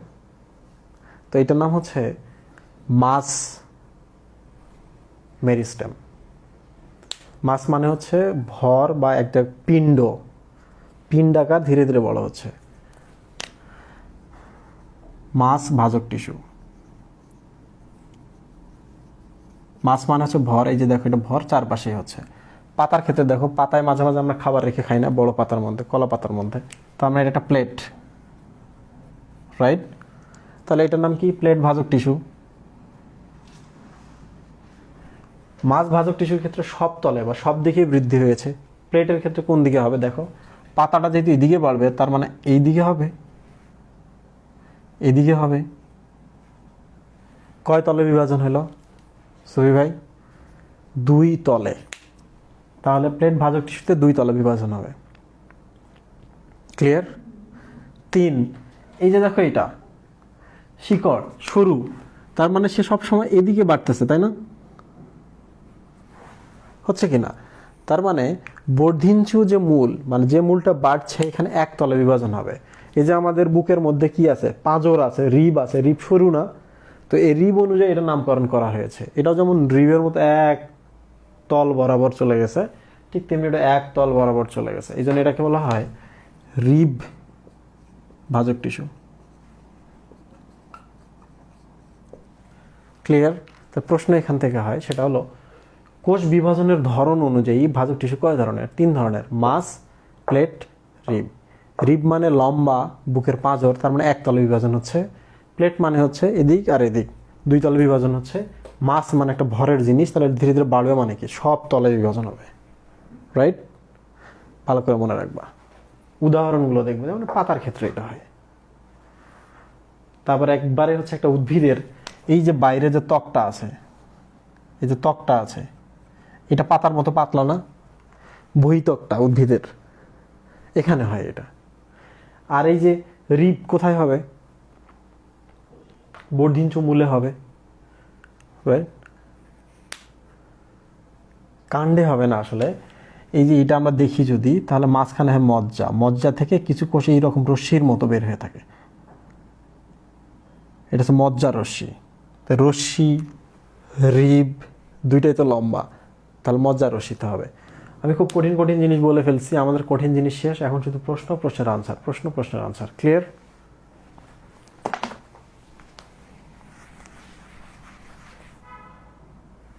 মহিবুল্লাহ, খুব টায়ার্ড লাগতেছে?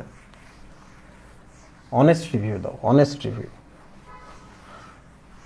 রাজীব ভাই খুব ভালো পড়ায়, রাজীব ভাই খুব খারাপ পড়ায়, এই টাইপের না, অনেকগুলো ব্যালেন্স করে। ঘুম ধরতেছে কি ঘুম ধরতেছে না? অনেস্ট রিভিউ দাও। একটু করে ধরতেছে? এটা আর একটা বাকি আছে, ওটা আমি একটু পরে দেখাচ্ছি। তোমরা কি সবাই লাইনে আছো?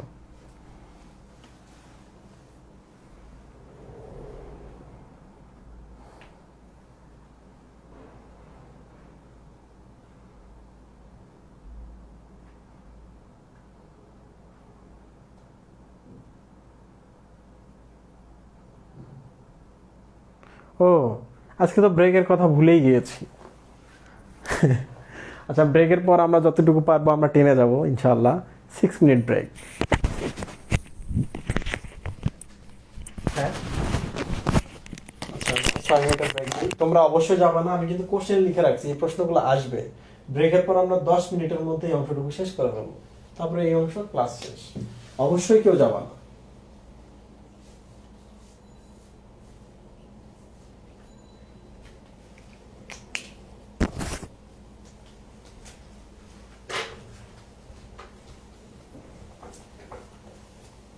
Hey Siri.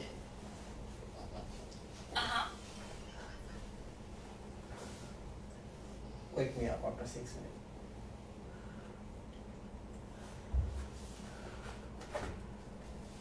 Coffee.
আবার ফটো দিয়েছিলি?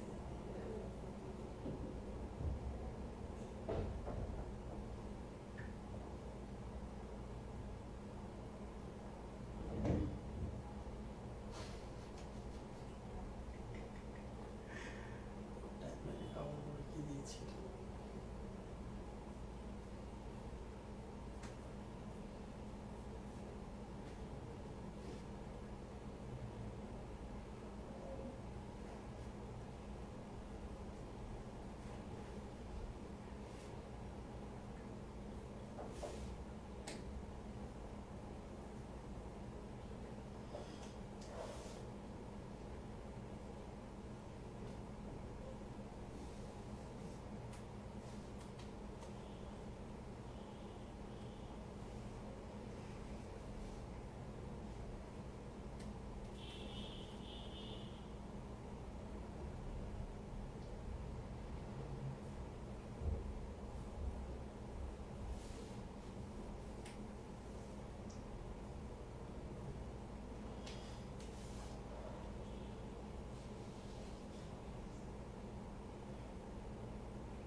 আসসালামু আলাইকুম। অনেক বোরিং ছিল প্রথমের দিকটা, কারণ প্রথমের দিকটা আমাদের মনে রাখতে হয়। তবে ইন্টার ক্যালারি ভাজক টিস্যুর উদাহরণ আসে এডমিশন পরীক্ষাতে, বিশেষ করে হচ্ছে ভার্সিটিগুলোতে। তো এইটাইভাবে মনে রাখবা, ইন্টার ক্যালারি ভাজক টিস্যু।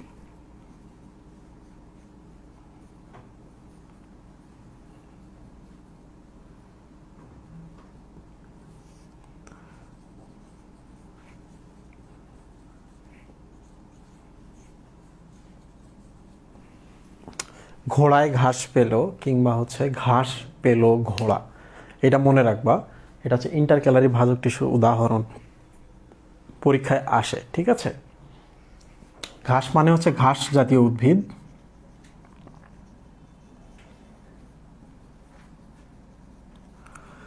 পেলোতে হচ্ছে পাইন গাছ, আর ঘোড়াতে হচ্ছে হর্স। হর্স মানে হচ্ছে হর্স টেইল। ঘাস জাতীয় উদ্ভিদ পাইন এবং হর্স টেইলে ইন্টারক্যালারি ভাজক টিস্যু থাকে। তো এটা তোমরা মনে রাখবা। তো আমি বলেছিলাম 10 মিনিটের মধ্যে আমি এই ডান সাইডের পুরো টপিকটা কমপ্লিট করে দিব। তো দেখা যাক, একজন বলেছে যে 1 ঘন্টা, 10 মিনিট মানে হচ্ছে 1 ঘন্টা। তো আমরা স্টার্ট করি 10 মিনিট চ্যালেঞ্জ। ওকে, 1 নাম্বার হচ্ছে প্রোটোডার্ম, প্রোকেম্বিয়াম, গ্রাউন্ড মেরিস্টেম কি? খুব ভালো করে খেয়াল করো। প্রোটোডার্ম 10 মিনিট চ্যালেঞ্জ, প্রোকেম্বিয়াম, আরেকটা হচ্ছে গ্রাউন্ড মেরিস্টেম।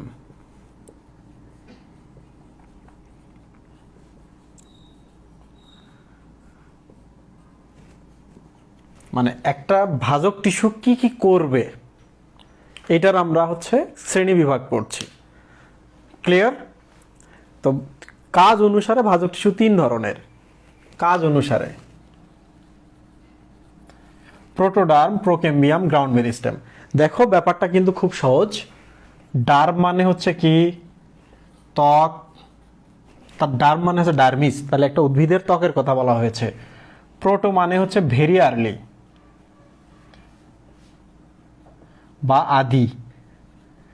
তাহলে প্রোটোডার্ম হচ্ছে এক ধরনের ভাজক কোষ যেটা প্রথমের দিকে প্রোটোডার্ম অবস্থায় থাকে, এটি পরবর্তীতে ত্বক তৈরি করে একটা উদ্ভিদের। তাহলে প্রোটোডার্ম ভাজক টিস্যু কি? যে ভাজক টিস্যুগুলো উদ্ভিদের ত্বক তৈরি করে। ক্লিয়ার? ওকে, শেষ। 2 প্রোকেম্বিয়াম। প্রিয় স্টুডেন্ট দেখো, কেম্বিয়ামের আগের অবস্থা, প্রো মানে হচ্ছে আর্লি। তাহলে এখন বলো তো প্রোকেম্বিয়াম কি তৈরি করবে? কেম্বিয়াম তৈরি করবে, রাইট? কেম্বিয়াম তৈরি করবে, নাম দেখে বোঝা যাচ্ছে। প্রোপ্লাস্টিড কি করবে? প্লাস্টিড তৈরি করবে। প্রোকেম্বিয়াম কি করবে? কেম্বিয়াম তৈরি করবে। তোমরা তো জানো কেম্বিয়াম মানেই হচ্ছে জাইলেম ফ্লোয়েম। কেম্বিয়াম আবার জাইলেম এবং ফ্লোয়েম তৈরি করে। তাহলে আমরা বলতেই পারি যে প্রোকেম্বিয়াম কেম্বিয়াম তৈরি করে, কেম্বিয়াম জাইলেম ফ্লোয়েম তৈরি করে, তার মানে হচ্ছে প্রোকেম্বিয়ামে আসলে সবগুলো তৈরি করে। ক্লিয়ার? তাহলে প্রোকেম্বিয়াম টাইপের ভাজক টিস্যুগুলোর কাজ কি? কেম্বিয়াম তৈরি করে। কেম্বিয়াম কি করে? জাইলেম ফ্লোয়েম তৈরি করে। কাজ শেষ। এবার চলে আসি গ্রাউন্ড মেরিস্টেম। প্রিয় স্টুডেন্ট, গ্রাউন্ড মানে হচ্ছে ভিত্তি। ভিত্তি মানে হচ্ছে একটা বিল্ডিংয়ে যে বড় বড় পিলারগুলো আছে এগুলা। আর মেরিস্টেম মানে তো ভাজক টিস্যু, রাইট? তার মানে গ্রাউন্ড মেরিস্টেম মানে হচ্ছে ভিত্তি ভাজক টিস্যু। এরা কি করবে? এটা যদি একটা উদ্ভিদ হয়, এই যে উদ্ভিদের মাঝখানে যেগুলো আছে এগুলা তৈরি করবে। কোনটা কোনটা বাদে? প্রোকেম্বিয়ামের এই যে কেম্বিয়াম এবং ফ্লোয়েম বাদে। তার মানে এই উদ্ভিদটা যদি গোল করে আমরা কাটি, তাহলে আমরা দেখি মাঝখানের দিকে এই যে এখানে জাইলেম ফ্লোয়েম থাকে, তাহলে এইগুলা বাদে। 1 2 নম্বর হচ্ছে প্রোটোডার্ম কি করে? ত্বক তৈরি করে। তার মানে এই যে বাইরের দিকে যে কোষগুলো আছে এগুলো বাদে, এগুলো বাদে আর এগুলো বাদে যত কোষ থাকে সবগুলো তৈরি করে কে? Ground meristem. ক্লিয়ার? তাহলে খুব ভালো করে তোমরা শিখে গেলা যে একটা উদ্ভিদের কাণ্ডে বা যে কোনো জায়গায় 3টা পার্ট থাকে। এখন মাঝখানে থাকে হচ্ছে কেম্বিয়াম, জাইলেম ফ্লোয়েম, বাইরে থাকে ত্বক, এরা আলাদা। তার এগুলো ছাড়া যে বাকি যে কোষগুলো আছে এদেরকে বলা হচ্ছে গ্রাউন্ড মেরিস্টেম। কেন গ্রাউন্ড মেরিস্টেম? গ্রাউন্ড মানে ভিত্তি, ভিত্তি মানে হচ্ছে একটা উদ্ভিদকে যে দাঁড় করিয়ে রাখবে, মানে হচ্ছে স্থায়ী টিস্যুর কথা বলেছে। তার মানে এখানে প্যারেনকাইমা, স্ক্লেরেনকাইমা যে কোষগুলো আছে এগুলো তৈরি করে। বই পড়লেই তোমাদের ক্লিয়ার হয়ে যাবে। আশা করি সবাই বুঝতে পেরেছ।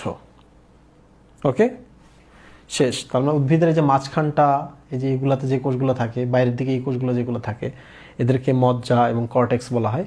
মজ্জা এবং কর্টেক্সগুলো সেই তৈরি করে। কোনটা বাদ? ত্বক বাদ। ত্বককে তৈরি করে প্রোটোডার্ম। আর হচ্ছে জাইলেম ফ্লোয়েম বা কেম্বিয়াম বাদ। কে তৈরি করে? প্রোকেম্বিয়াম। আশা করি সবাই বুঝতে পেরেছ। কয় মিনিট চলে গেছে? 4 মিনিট। বাকি 6 মিনিট আছে আমাদের বাকিগুলো পড়ার জন্য। তো আমি তোমাদের একদম বিরক্ত করব না, তোমরা খুব দ্রুত দেখবা এবং লিখবা। একটা উদ্ভিদের 3 ধরনের কোষ আছে। উদ্ভিদটার আমি একটা কাণ্ড নিলাম। এই যে বাইরের দিকে যে কোষগুলো দেখতেছো এগুলা হচ্ছে ত্বকীয়, মানে হচ্ছে এপিডার্মিস। ওকে, এই যে মাঝখানে দেখবা এইরকম কিছু কোষ আছে, এগুলাই হচ্ছে জাইলেম ফ্লোয়েম, মাঝখানে থাকে কি ক্যাম্বিয়াম। তাহলে এগুলা হচ্ছে, যেহেতু এগুলাই হচ্ছে জল এবং খাদ্য পরিবহন করে, তাহলে এরা হচ্ছে পরিবহন টিস্যু বা vascular tissue. Vascular tissue, right. তাহলে ত্বক এবং এগুলো বাদে এই যে এখানে যে কোষগুলো থাকবে, এখানে যে কোষগুলো থাকবে, সবগুলোই কি ত্বক? এগুলো হচ্ছে ভিত্তি টিস্যু। সবগুলো কোষই হচ্ছে ভিত্তি টিস্যু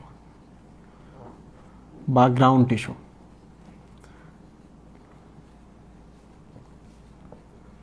তোমরা একটু কমেন্টে বলো যে বুঝতে পারছি। তাহলে এখন আমি এগুলা একটার পর একটা ব্যাখ্যা করব, তোমরা শুধু শুনবা। কোন দেখি,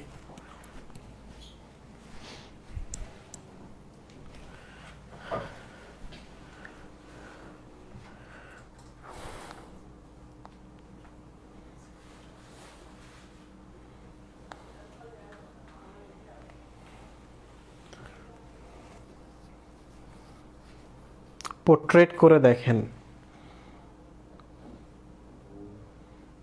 পোর্ট্রেট মানে হচ্ছে ফোনটা এরকম আছে, এরকম করে দেখা। কিছুই করার নাই, আমি বড় বড় করেই তো লিখেছি, একটু কষ্ট করতেই হবে। দেখা যাচ্ছে, আমার ফোন তো ছোট ফোন।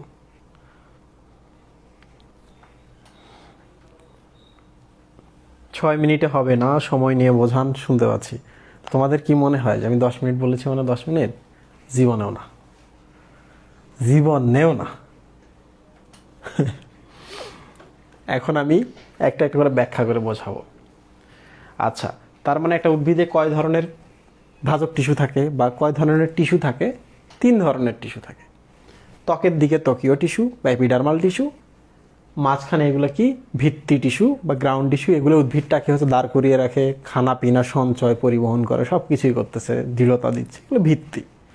আর একবারে যে মাঝখানে থাকে কি জাইলেম ফ্লোয়েম ক্যাম্বিয়াম, এগুলো হচ্ছে পরিবহন টিস্যু। তাহলে 3 ধরনের টিস্যু থাকে, তোমরা তো সবাই জানো। তো এখন আমরা শুরু করবো একেবারে ত্বকীয় টিস্যু বা এপিডার্মিস দ্বারা। যদি এটা বুঝতে পারো, প্রশ্ন কিন্তু এখান থেকে হবে। কি কি প্রশ্ন হতে পারে দেখো। ত্বক খুব সহজ, ত্বকীয় টিস্যু বা এপিডার্মিস। ক্লিয়ার? এপি মানে বাইরে, ডার্মিস মানে ত্বক, তার মানে একেবারে তো বাইরে আছে ত্বকটা, ত্বকের কোষগুলো, রাইট। তাহলে এপিডার্মিস মানে ত্বক আসলে। শেষ। তো প্রথম যে প্রশ্নটা হতে পারে, what is epidermis, what is epiblema. Okay, তো একটা উদ্ভিদ আছে এরকম, তাহলে উদ্ভিদের যে ত্বকটা দেখতে পাচ্ছ এটাই কিন্তু এপিডার্মিস। ভালো করে খেয়াল রাখো। বাট উদ্ভিদের এদিকে যে মূলগুলো আছে, মূলেও তো ত্বক আছে, তাহলে এগুলোকে আমরা এপিডার্মিস বলতে পারি কি না? পারি। বাট এগুলোকে আমরা এপিডার্মিস বলবো না, এটাকে বলবো এপিব্লেমা। এই ব্লেমা শব্দের অর্থ হচ্ছে কাভারিং। ব্লেমা শব্দের অর্থ হচ্ছে কাভারিং। তার মানে এপিব্লেমা মানে হচ্ছে মূলের ক্ষেত্রে বাইরে যে ত্বকটা বা এপিডার্মিসটা আছে, এটার নাম এপিব্লেমা। এটা পানি দ্বারা কাভার করা থাকে, মাটির নিচে যে মূলটা, পানি থাকে তো, রাইট, কিংবা মাটি দ্বারা কাভার করা থাকে, এই জন্য এটার নাম হচ্ছে এপিডার্মিস না হয়ে এপিব্লেমা হয়েছে। তাহলে মনে রাখবা, মূলের এপিডার্মিসকে কি বলে? এপিব্লেমা। প্রশ্ন আসে এটা, পার্থক্য আমি পরে বোঝাচ্ছি। তাহলে আমাদের প্রথম কোশ্চেন শেষ। তো যাই হোক না কেন, আমরা হচ্ছে ত্বক এপিডার্মিস নিয়ে একটু পড়াশোনা করি। এটা এপিডার্মিস। প্রিয় স্টুডেন্ট দেখো, এক সারি কোষ আমি দিয়েছি। বেশিরভাগ উদ্ভিদের ক্ষেত্রে এক সারি কোষ থাকে, ঠিক আছে। তো মাঝে মাঝে দেখা যায় 2 সারি কোষ থাকে। এগুলো কিন্তু সবগুলো হচ্ছে স্থায়ী টিস্যু, ভাজক টিস্যু থেকে পরবর্তী স্থায়ী টিস্যু হয়ে গেছে। এগুলো সবগুলো হচ্ছে প্যারেনকাইমা। প্যারেনকাইমা। ওকে, তাহলে প্রশ্ন হতে পারে যে প্যারেনকাইমা কয় স্তর বিশিষ্ট? 1 স্তর বিশিষ্ট। এপিডার্মিস কয় স্তর বিশিষ্ট? 1 স্তর বিশিষ্ট। মাঝে মাঝে হয় কি 2 স্তর বিশিষ্ট হয়। তার 1 থেকে 2 বেশি না। তাহলে আমাদের জানতে হবে 2 স্তর বিশিষ্ট কারের ক্ষেত্রে আছে। 1 থেকে 2 বেশি মানে বড়। তাহলে আমরা চিন্তা করব বড় উদ্ভিদের ক্ষেত্রে দ্বিস্তরই আছে এপিডার্মিসটা। বড় উদ্ভিদ কি কি? প্যারেনকাইমা 1 স্তর বেশিরভাগ উদ্ভিদের ক্ষেত্রে। দুই স্তর হচ্ছে তাহলে একের থেকে দুই বেশি, তার মানে বেশিরভাগ উদ্ভিদের মধ্যে যারা বড় আকারে তাদের ক্ষেত্রে দ্বিস্তর। কি কি? বট, পাকুড়, অশ্বত্থ।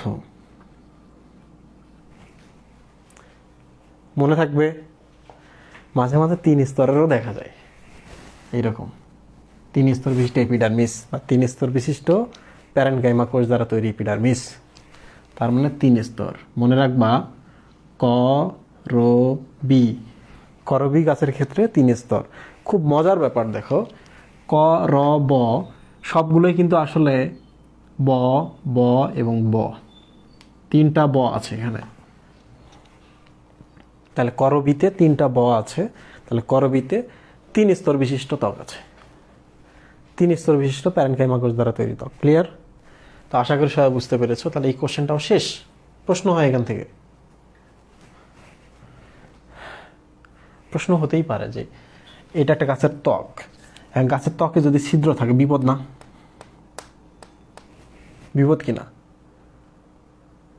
বিপদ কিনা? ত্বকের মধ্যে যদি ছিদ্র না থাকে তাহলে কিন্তু সমস্যা আছে। এটা উদ্ভিদের ত্বক বলতে কিন্তু আমরা শুধু কাণ্ডের ত্বক, মূলের ত্বকের কথাই ভাবছি না, পাতার ত্বকের কথা ভাববো। পাতার ত্বকে ছিদ্র আছে না? প্রচ্ছেদনের জন্য কিন্তু ছিদ্র লাগবে, রাইট? তাহলে পাতার ত্বকে ছিদ্র থাকে, তার মানে এই যে দেখো এখানে একটা ছিদ্র, এই যে দেখো এখানে একটা ছিদ্র। তোমরা তো জানোই পাতার ত্বকের এইটা দিয়ে হচ্ছে কি হয়, অক্সিজেন বের হয়ে যায়, কার্বন ডাইঅক্সাইড প্রবেশ করে, মাঝে মাঝে পানিও বের হয়ে যায়, এটাকে প্রচ্ছেদন বলে, রাইট? তাহলে ওইটার নাম কি? পত্ররন্ধ্র। তাহলে এপিডার্মিসে কি থাকে? পত্ররন্ধ্র থাকে। কাণ্ডের এপিডার্মিসে পত্ররন্ধ্র থাকে? থাকে না। মূলের এপিডার্মিসে পত্ররন্ধ্র থাকে? থাকে না। কোথায় পত্ররন্ধ্র থাকে? পত্র মানে হচ্ছে পাতা, পাতায় রন্ধ্র বা ছিদ্র থাকে। তাহলে মনে রাখবা এপিডার্মিস মাঝে মাঝে ছিদ্রযুক্ত হয়, এদেরকে পত্ররন্ধ্র বলে, রাইট? তাহলে পত্ররন্ধ্রের কাজ কি যদি আমরা পড়ি, ওই যে কার্বন ডাইঅক্সাইড আদান প্রদান করতে পারে, মানে নিতেও পারে দিতেও পারে, অক্সিজেন নিতেও পারে দিতেও পারে, পানি বের করে দিতে পারে, তাই না? তাহলে পরীক্ষায় যদি কখনো আসে এপিডার্মিসের কাজ নয় কোনটা, এখানে কিন্তু পত্ররন্ধ্রের কাজটা অ্যাড করে দিতে পারে, ওটাও কিন্তু কাজ। শেষ।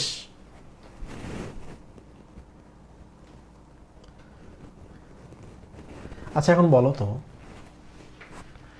বাইরে যে ত্বক আছে এই ত্বকে কি প্লাস্টিড বা ক্লোরোপ্লাস্ট থাকতে পারে? ক্লোরোপ্লাস্টের কাজ কি? সালোক সংশ্লেষণ করে খাদ্য তৈরি করা। কাণ্ডে কি ক্লোরোপ্লাস্ট থাকে? থাকে না। বাট কচি কাণ্ডে থাকে, কিন্তু একটা গাছের কচি কাণ্ডগুলো কিন্তু সবুজ, তাহলে কচি কাণ্ডে ক্লোরোপ্লাস্ট থাকে। মূলে কি ক্লোরোপ্লাস্ট কোনো থাকতে পারে? পারে না। তাহলে ত্বকে ক্লোরোপ্লাস্ট থাকে। কোনগুলোতে ক্লোরোপ্লাস্ট থাকে? এই যে দেখো এটা পত্ররন্ধ্র, দুই পাশে যে কোষটা আছে পত্ররন্ধ্রের, রক্ষী কোষ বলা হয় এদেরকে। এই ছিদ্রটার রক্ষী, দ্বার রক্ষী, এদের ক্ষেত্রে ক্লোরোপ্লাস্ট থাকে। ক্লিয়ার? তার মানে আমরা এখন পড়তেছি ত্বকীয় টিস্যু বা এপিডার্মিসের কোষ। তার মনে রাখবে এপিডার্মিস কি করে? খাদ্য তৈরি করতে পারে। কাজও শেষ। আচ্ছা তোমরা কি বুঝতে পারতেছো সবাই? বুঝতে পারলে একটু জানাও তো। অনেক পড়া তো, অনেক পড়া পড়াইতে গেলে শেষ করার একটা তাড়া থাকে, এই জন্য খুব দ্রুত টানতে হয়।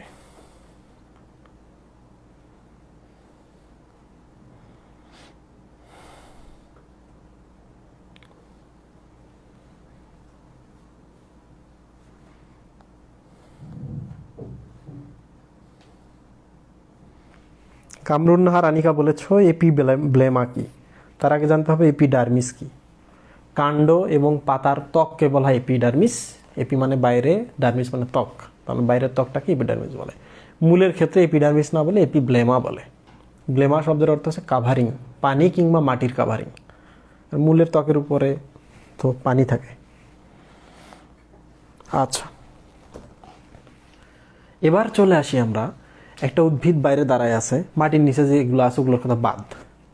শীত হতে পারে, কিংবা প্রচণ্ড শীতের মধ্যে গাছের মধ্যে পানি তো ধরে রাখতে হবে, নাহলে পানি তো বের হয়ে যায়, তাই না? গাছটা মারা যাবে না। প্রচণ্ড রোদের মধ্যে একটা উদ্ভিদ আছে, উদ্ভিদের ভেতরে পানিগুলো যদি বের হয়ে যায় মারা যাবে, তাহলে কি করবো আমরা? উদ্ভিদের উপর একটা প্রলেপ দিব। কিসের প্রলেপ? কিউটিকলের প্রলেপ, রাইট? কিউটিকলের প্রলেপ দিব। এখন তোমরা চিন্তা করো তো, ত্বকে কি থাকে? কিউটিকল থাকে।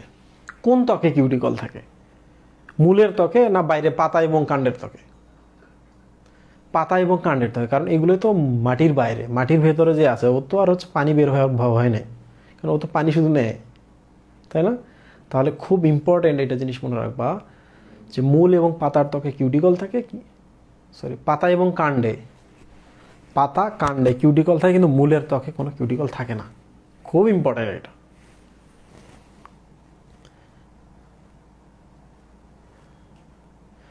কিউটিকল আসলে কি? কিউটিন, সুবেরিন, এগুলো আসলে হচ্ছে কিউটিকল। মোম জাতীয় এগুলো হচ্ছে লিপিড জাতীয়। তো মাঝে মাঝে লিগনিন থাকতে পারে ত্বকে, শুধু কিউটিকল না, লিগনিনও থাকতে পারে। কাদের ক্ষেত্রে লিগনিন থাকবে এটা মনে রাখবা? শালি, পালি, ঘালি, বুঝলা? শালি, পালি, ঘালি, এদের ক্ষেত্রে কিউটিকল থাকে না বাইরে। কি থাকে?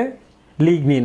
শালির লিতে লিগনিন, পালির লিতে লিগনিন, আর ঘালির লিতে হচ্ছে লিগনিন। এগুলো কি জিনিস একটু বই দেখি, এগুলো কি উদ্ভিদ?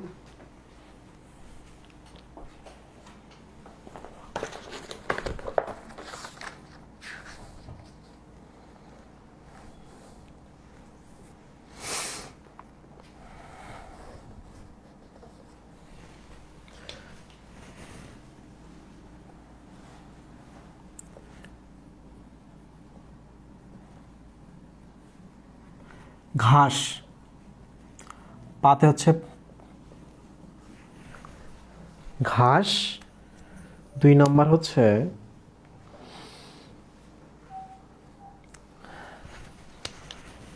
পাইনাস, সাথে হচ্ছে সাইকাস। খুব ইম্পর্টেন্ট, সাইকাস, পাইনাস, ঘাস, এদের বাইরে থাকে লিগনিন, লিগনিন, লিগনিন। তাহলে লিগনিন থাকে সাইকাস, পাইনাস, ঘাসের উপরে, শালি, পালি, হালি। তাহলে কিউটিন, সুবেরিন বা কিউটিকল থাকে বাকিগুলোর গায়ে, রাইট? ঠিক আছে। মূলের ত্বকে কিউটিকল থাকবে? থাকবে না। পাতায় কিউটিকল থাকবে? থাকবে। কাণ্ডে কিউটিকল থাকবে? থাকবে। তার মানে হচ্ছে কিউটিকল এবং মোমের আবরণ আমরা যেমন গ্লিসারিন দিই, ঠিক ওই রকমই, রাইট? শেষ।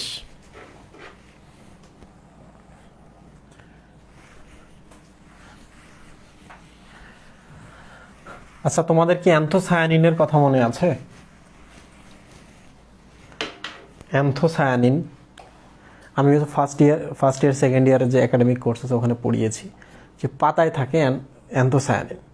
আসলে পাতায় নয়, ফুলের পাপড়িতে থাকে, আর ফুলের থাকে আর কি। তো এই অ্যান্থোসায়ানিন রাসায়নিক যে পদার্থটা আছে, যদি কখনো এমন হয় পিএইচ বাড়ে বা অ্যাসিড কমে যাওয়া, মানে ক্ষার যদি হয়, কিংবা ত্বকটা হঠাৎ করে অ্যাসিড বেড়ে গেল, অ্যাসিডিক হয়ে গেল, কিংবা নিউট্রাল থাকলো কোষগুলোর ভেতরে, মানে অ্যাসিড বাড়লো কিংবা কমলো কিংবা নিউট্রাল থাকলো, তখন হয় কি ওই অ্যান্থোসায়ানিনের জন্য পাতার রং ভিন্ন ভিন্ন হয়। পাতার রং যেহেতু ভিন্ন ভিন্ন না, সব উদ্ভিদের যেগুলো সবুজ উদ্ভিদ সব সবুজ, যেগুলো সব এরকম, বাট ফুলের পাপড়ি, ফুল যেগুলা, এদের গায়ে কিন্তু বিভিন্ন রং আছে। তার মানে কেন এটা বিভিন্ন রঙের হয়? অ্যান্থোসায়ানিনের জন্য। তো মনে রাখবা, অ্যান্থোসায়ানিন হচ্ছে ফুলের পাপড়ির রঙের জন্য দায়ী। যদি কোনো অ্যাসিডিক হয় অ্যান্থোসায়ানিন, তখন একটা অন্য বর্ণ প্রকাশ করে। যদি ওই কোষগুলা ক্ষারীয় হয় তখন আরেকটা বর্ণ হয়ে যায়। ওই কোষগুলা যখন নিউট্রাল থাকে তখন আরেকটা বর্ণ হয়ে যায়। এই বিভিন্ন বর্ণের জন্য দায়ীকে অ্যান্থোসায়ানিন। তাহলে অ্যান্থোসায়ানিন কোথায় থাকবে? ত্বকে থাকবে না মজ্জার ভেতরে থাকবে? ত্বকে থাকবে, কারণ এপিডার্মিসে অ্যান্থোসায়ানিন থাকে। তাহলে অ্যান্থোসায়ানিন কি করে? বিভিন্ন বর্ণ কাদের হয়? কাণ্ডের না ফুলের? ফুলের পাপড়িতে। এবার চলে আসি, কিছু উদ্ভিদের পাতা দেখবা একটু আঠালো, পিচ্ছিল, রাইট? তোমরা তো জানো মিউকাস মানে পিচ্ছিল, রাইট? মিউসিন মানে পিচ্ছিল, তার মানে মিউসিলেস থাকে, এই জন্য পিচ্ছিল হয় কিছু গাছের পাতা। কোন গাছের পাতা পিচ্ছিল হয় সুই ভাই? না, পানির উপরে ভেসে থাকে কিছু পাতা আছে, দেখবা আছে না? পাতাগুলো পিচ্ছিল না? বিলে কখনো মাছ ধরছেন? বিলের পানিতে কখনো নামছেন? নামলে বোঝার কথা। তাহলে মিউসিলেস থাকে, মিউসিলেস হচ্ছে পিচ্ছিল হওয়ার জন্য দায়ী। আচ্ছা, মাঝে মাঝে এমন হয় না যে একটা উদ্ভিদের পাতা কোনো প্রাণী খাচ্ছে না, কোনো প্রাণী একটা উদ্ভিদের পাতা খাচ্ছে না, কারণ ওই পাতাটা খেলে প্রাণীটা মারা যেতে পারে, মরে যেতে পারে। তার মানে ওই পাতায় কিছু একটা আছে, রাইট? ওখানে মাইরোসিন বলে কোষ আছে, এরা মাইরোসিন এনজাইম তৈরি করে।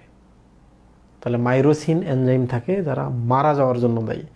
যে প্রাণীগুলা বা যে কীট পতঙ্গগুলা পাতাকে নষ্ট করে তাদের মেরে ফেলার জন্য ত্বকের উপরে মাইরোসিন থাকতে পারে। ক্লিয়ার? তাহলে মাইরোসিন কোষ কোথায় থাকে? ত্বকে থাকে। মাইরোসিন এনজাইম কে ক্ষরণ করে? মাইরোসিন কোষ। এরা কি করে? প্রতিরক্ষায় অংশ নেয়, রাইট? কাদের থাকে বলেন তো সুই ভাই? সরিষা জাতীয় যেগুলো আছে না, এগুলাতে মাইরোসিন থাকে। আমি এইভাবে মনে রাখি, মাতে মাইরোসিন, শতে সরিষা। ওকে, তাহলে মাতে মাইরোসিন, শতে সরিষা। সরিষা জাতীয় উদ্ভিদের এপিডার্মিসে বা ত্বকে মাইরোসিন কোষ থাকে যারা মাইরোসিন এনজাইম ক্ষরণ করে। মাইরোসিন এনজাইমের জন্য কীট পতঙ্গ, পোকামাকড় এবং প্রাণী তাদের খায় না, তারা রক্ষা পায় নিজেরা। আপনারা কি সবাই আমার সাথে আছেন? আমরা শেষের দিকে যাচ্ছি ধীরে ধীরে।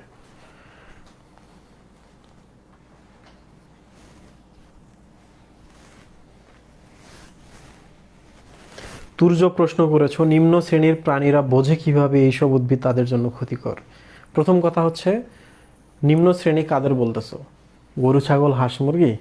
এটা তো উচ্চ শ্রেণীর উদ্ভিদ, রাইট? পাখি তো আমাদের আগেই। আর আমরাও ম্যামালিয়ান, গরু ছাগলও ম্যামালিয়ান, তার মানে ওরা আমাদেরই, রাইট? আমরা একটু উন্নত হয়েছি, তারা অনুন্নত হয়েছে এমন না, তারা উন্নত।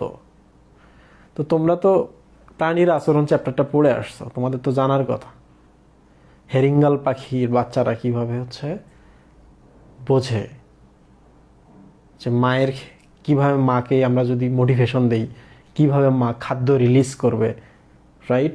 মা কিভাবে বোঝে কখন টার্মিনেশন করতে হবে এটা খাওয়া দাওয়া। বাচ্চা যখন পেট ভরে যাবে তখন, পেট মানে এক ধরনের ভেতরের জিনিস, মানে অন্তঃস্থ একটা উদ্দীপনা তৈরি হয়, পেট ভরে গেছে আর খাবো না, উদ্দীপনা বাচ্চা আর দিচ্ছে না, তখন টার্মিনেশন হয়ে যায়, সমাপ্তি হয়ে যায় খাওয়ানো। তো প্রাণীর আচরণে এটা আছে। বিশদ ব্যাখ্যা না থাকলেও বায়োলজিতে মোটামুটি সবই কভার করা হয়। এবার একটা ইন্টারেস্টিং কোষের কথা বলি।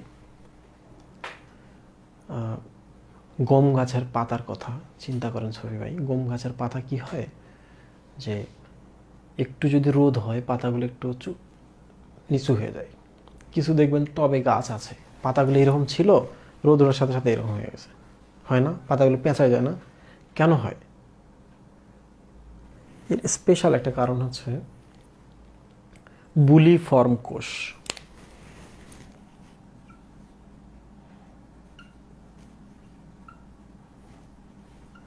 সেল মানে হচ্ছে কোষ, বুলি মানে হচ্ছে বাবল, ফর্ম মানে হচ্ছে যারা তৈরি করা। তাহলে বাবল তৈরি করা কোষ কোথায় থাকে? এটা উদ্ভিদের পাতা আছে এরকম, এই যে এই জায়গায় আছে। উদ্ভিদের শরীরে যখন পানি থাকে তখন এই বাবলগুলো ফুলে উঠবে না, পানি খেয়ে খেয়ে বাবলগুলো ফুলবে না। বাবলগুলো যদি ফলে তাহলে চাপ দিয়ে পাতাটা এরকম সোজা হয়ে যায়, বাবলগুলো চুপসে যায়, পাতাটা এরকম হয়ে যায়, আবার পানি আসলে উঠে যায়।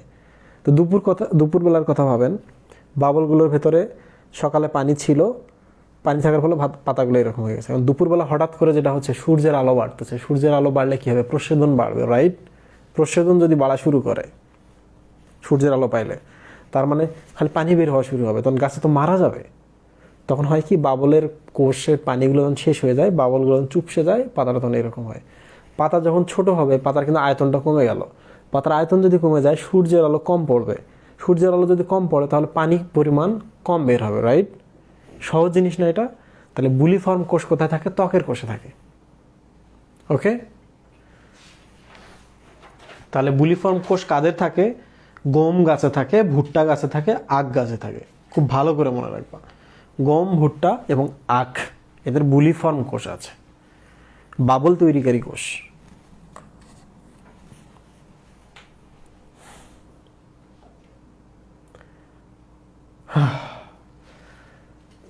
স্পেশাল জিনিস, উদ্ভিদ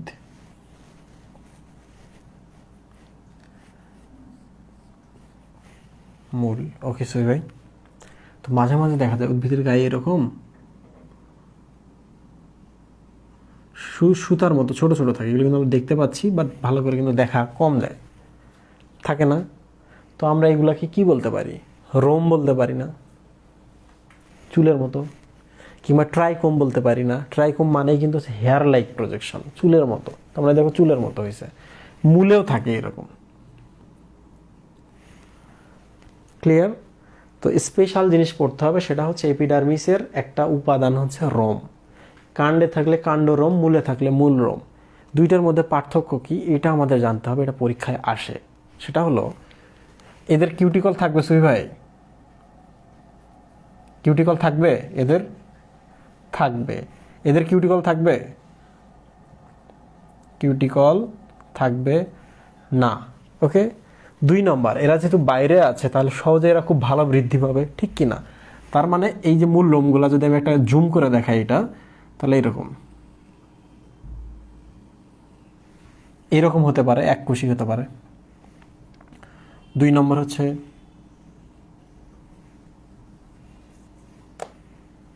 বহুকোষী, শাখান্বিত হতে পারে। তার মানে এককোষী ছিল প্রথমে, অশাখ, শাখা ছিল না, এবার হচ্ছে এককোষী শাখান্বিত। এরকম বহুকোষী হতে পারে। ক্লিয়ার? বহুকোষী শাখান্বিত হতে পারে আর বহুকোষী অশাখ হতে পারে। বাট সবসময় মনে রাখবা মূল রোমগুলা এককোষী, আর কাণ্ড রোমগুলা হচ্ছে বেশিরভাগ ক্ষেত্রেই বহুকোষী। এরা এককোষী হতে পারে, খুব ভালো করে মনে রাখবা। মূলের ত্বকে যেমন কিউটিকল থাকে না, মূল রোমে কিউটিকল থাকে না। মূল যেহেতু মাটির নিচে, বৃদ্ধি খুব কম হবে চুলগুলার, তাহলে এই জন্য এটাকে বলবো আমরা এককোষী, এককোষী মূললোম থাকে। কাণ্ডে থেকে বহুকোষী মূললোম, এবং এগুলোর গায়ে কিউটিকল বা মোম থাকবে, কারণ কাণ্ডে কিউটিকল আছে, এদের গায়েও থাকবে। রাইট? এই হচ্ছে ঘটনা। এটা হচ্ছে এপিডার্মিসের একটা উপাদান। মাঝে মাঝে দেখবা কিছু কোষে এরকম হচ্ছে আইসের মতো আছে গায়ে,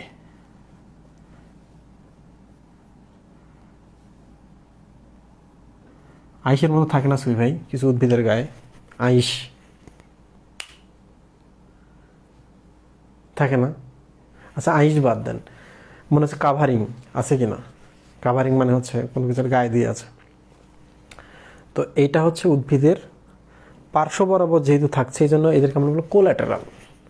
কো মানে সাথে, ল্যাটেরাল মানে হচ্ছে পার্শ্ব, পার্শ্বের সাথে আছে। তাহলে এগুলোর নাম কি? কোলেটার্স। কোলে, এগুলোর নাম হচ্ছে শল্ক। তাহলে মনে রাখবে শল্ক কি? শল্ক মানে হচ্ছে উদ্ভিদের মাঝে মাঝে গোড়ায় দেখা যায় এরকম, যে উদ্ভিদটাকে ঢেকে রাখা কিছু পাতা আছে, পাতার মতো, এদেরকে শল্ক বলে। যেহেতু সাথে থাকে এই জন্য কো, যেহেতু পার্শ্বে থাকে এই জন্য ল্যাটেরাল, কো ল্যাটেরাল বা কোলেটার্স। ক্লিয়ার? শেষ।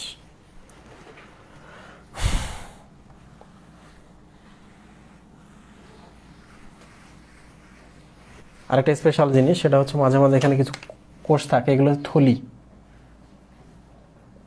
এগুলোর মধ্যে পানি জমা থাকতে পারে। বুঝতে পারছো?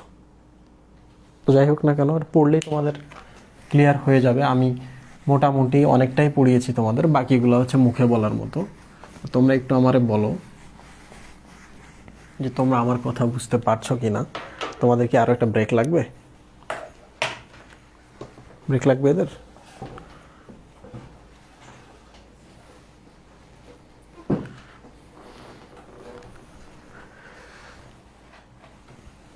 আছে।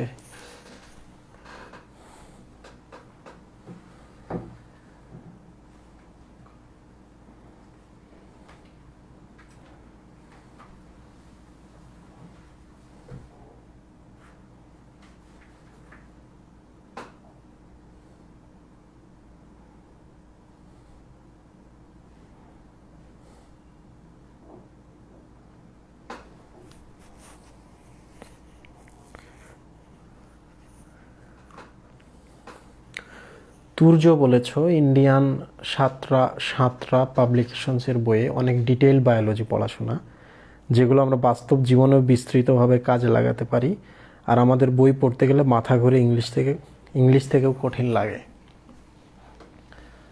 আমি কিন্তু ইন্ডিয়ান টেক্সট বুকগুলো দেখেছি, আর বাংলাদেশের টেক্সট বুকগুলোও দেখেছি। তো একটা সময় মেডিকেলের কোশ্চেনগুলো তোমরা দেখবে 91, 92, 93, 94 সালের দিকের প্রশ্নগুলো এমন কঠিন হতো যে 50, 52 পাইলে 60 পাইলে ডিএমসি চান্স হয়ে যেত। তার মানে এত কঠিন কোশ্চেন হইতো, লাইন বাই লাইন কোনো কোশ্চেন হইতো না আগে। এখন সহজ প্রশ্ন হয়। 2 নাম্বার হচ্ছে সহজ করতে করতে ব্যাপারগুলো হাস্যকর করা হয়েছে। এই জুলজি বোটানি আমি নিজে যখন পড়ার সময় আমার নিজের খুবই অসহায় লাগে নিজেরই। তোমরা তো স্টুডেন্ট, আমি তো এগুলো রেগুলার পড়তেছি, দিনের পর দিন পড়তেছি। অসহায় লাগে এই জন্য যে আসলেই বাংলা অনুবাদ করার দরকারই ছিল না। কারণ স্বল্প মানে স্বল্প আমরা শব্দটা জীবনে ব্যবহার করি কি না? করি না। তো বুলিফর্ম কোষ, তো বুলিফর্ম কোষটা যেহেতু দিতেই পারছে, তাহলে হোয়াই নট বুলিফর্ম সেল দিতে পারতো না? ইংলিশটাই দিয়েছে, কেন আমাকে বাংলায় লিখে দিতে হবে? এটা যদি দেন তাহলে আমাকে কেন এদিকে স্বল্প দিতে হবে? কিউটিকল শব্দটা কিউটিকলে আছে, তো তাহলে এটা মোম হিসেবে দেওয়াই যেত। উল্টা পাল্টা যেহেতু করে দেওয়া হয়েছে, জিনিসগুলো যেহেতু আরো জটিল করে দেওয়া হয়েছে, তাহলে সব জটিল করে দেয়। আমি খুব অবাক হই, সুপিরিয়র ভেনাকেভা, কি সুন্দর একটা নাম, মানে উপরের একটা ভেইন। এটা কি হচ্ছে সুপিরিয়র ভেনাকেভা, মানে হচ্ছে ঊর্ধ্ব মহাশিরা। আর্চ অফ অ্যাওর্টা মানে হচ্ছে মহাধমনির বাঁক। কিছু বুঝলা? অ্যাসেন্ডিং অ্যাওর্টা, ঊর্ধ্বগামী মহাধমনী। কি দরকার ছিল এগুলা? আমরা তো তাহলে ইংলিশটা আমাদের ভালো হতো। অ্যাসেন্ডিং মানে অ্যাসেন্ড করছে, উপরে উঠছে। ডিসেন্ডিং মানে ডিসেন্ড করছে, নিচে যাচ্ছে। অ্যাওর্টা মানে তো আমরা জানি আর্টারির বড় যেটা, সেটা হচ্ছে অ্যাওর্টা। তো আমাদের জিনিসটা কিন্তু সহজ হয়ে যেত না? সারা পৃথিবীর মানুষের সাথে আমরা কমন কথা বলতাম না? এই যে আজকে আমি এখানে হচ্ছে শল্ক পড়তেছি, আমি যখন বোটানিতে পড়তাম আমি কোনোদিন আর শল্ক পড়বো না, আমি কোলেটার্সই পড়বো, রাইট? তাহলে ইন্টারমিডিয়েটে বায়োলজি পড়লে তুমি জীবনও ইন্টারন্যাশনাল অলিম্পিয়াড বলো আর ইন্টারন্যাশনালে কিছু একটা বলো, কিছু করতে পারবো না, গবেষণা করতে পারবো না। তার মানে অনার্স শেষ করে যখন তুমি বুঝলা যে এগুলো ইংলিশেই পড়তে হয়, তখন বুঝবা, তখনই তুমি করতে পারবা। তো আমার যেখানে অসহায় লাগে তোমাদের কেন লাগবে না? আর ইন্ডিয়ান যে বইটা, বাংলাদেশের বইটার সাথে কিন্তু বেসিক কোনো ডিফারেন্স নাই। একটা সময় এখানে ছিল যে স্ক্রোটাম বা অন্ডথলির লেয়ারগুলো আমাদের বইয়ে ছিল, বইটা যখন ছোট করা হয় বাদ দেওয়া হয়েছে, এইটা আবার ওখানে আছে। শুক্রাশয়ের লেয়ার ছিল টিউনিকা অ্যালবুজিনিয়া, টিউনিকা ভাস্কুলোসা টেস্টিস, এই টাইপের লেয়ারগুলো ছিল, এখন নাই, আগে ছিল বইয়ের মধ্যে। তো দিন যাচ্ছে, আল্লাহ জানে আমরা কোন দিকে যাচ্ছি। বাট এর মানে এই নয় যে ইন্ডিয়ান বইগুলো অনেক ভালো, ইন্ডিয়ান বইগুলো হলে আমাদের লাইফে খুব কাজে লাগতেছে, কখনোই এরকম মনে করা যাবে। পড়াশোনা করলে এটাও করা যাবে। আরেকটা হাস্যকর ব্যাপার, আজমল স্যারের বইতে যা আছে অন্য সব রাইটারগুলো সেম লেখালেখি রাখছে, তাহলে আপনাদের বই আমরা কেন পড়বো 2-4টা লাইন পার্থক্যের জন্য? হাসান স্যারের বইতে যা আছে অন্য রাইটার্সরা তাই লিখে রাখছে, 2-1টা শব্দ বাদে। কেন? সবাইকে ডিফারেন্ট বই করা যেত না? কেউ একজন আসতে পারতো না যে ব্যাখ্যা ট্যাখ্যা নিয়ে একবার ডিটেইল লিখে, ডাবল সাইজের, বাট পড়ে যেন আমরা বুঝতে পারতাম কি বলছে এখানে? কেউ করে না। এটা আমাদের আফসোস যে টেক্সট বুকের জগতে আমাদের কোনো পরিবর্তন আসে না। ঠিকই আমরা অনার্স লেভেলে গিয়ে ফরেন রাইটারের বই পড়ি, আর কোনো দেশি রাইটারের বই পড়ি না। পড়ি কোনটা জানো? তোমাদের টিচার, তোমাদের ক্লাস টিচার, উনি বই লিখছে, বাধ্য হয়ে এটা পড়তে হচ্ছে। বাট বেশিরভাগই আমরা ফরেন রাইটারদের বই পড়ি।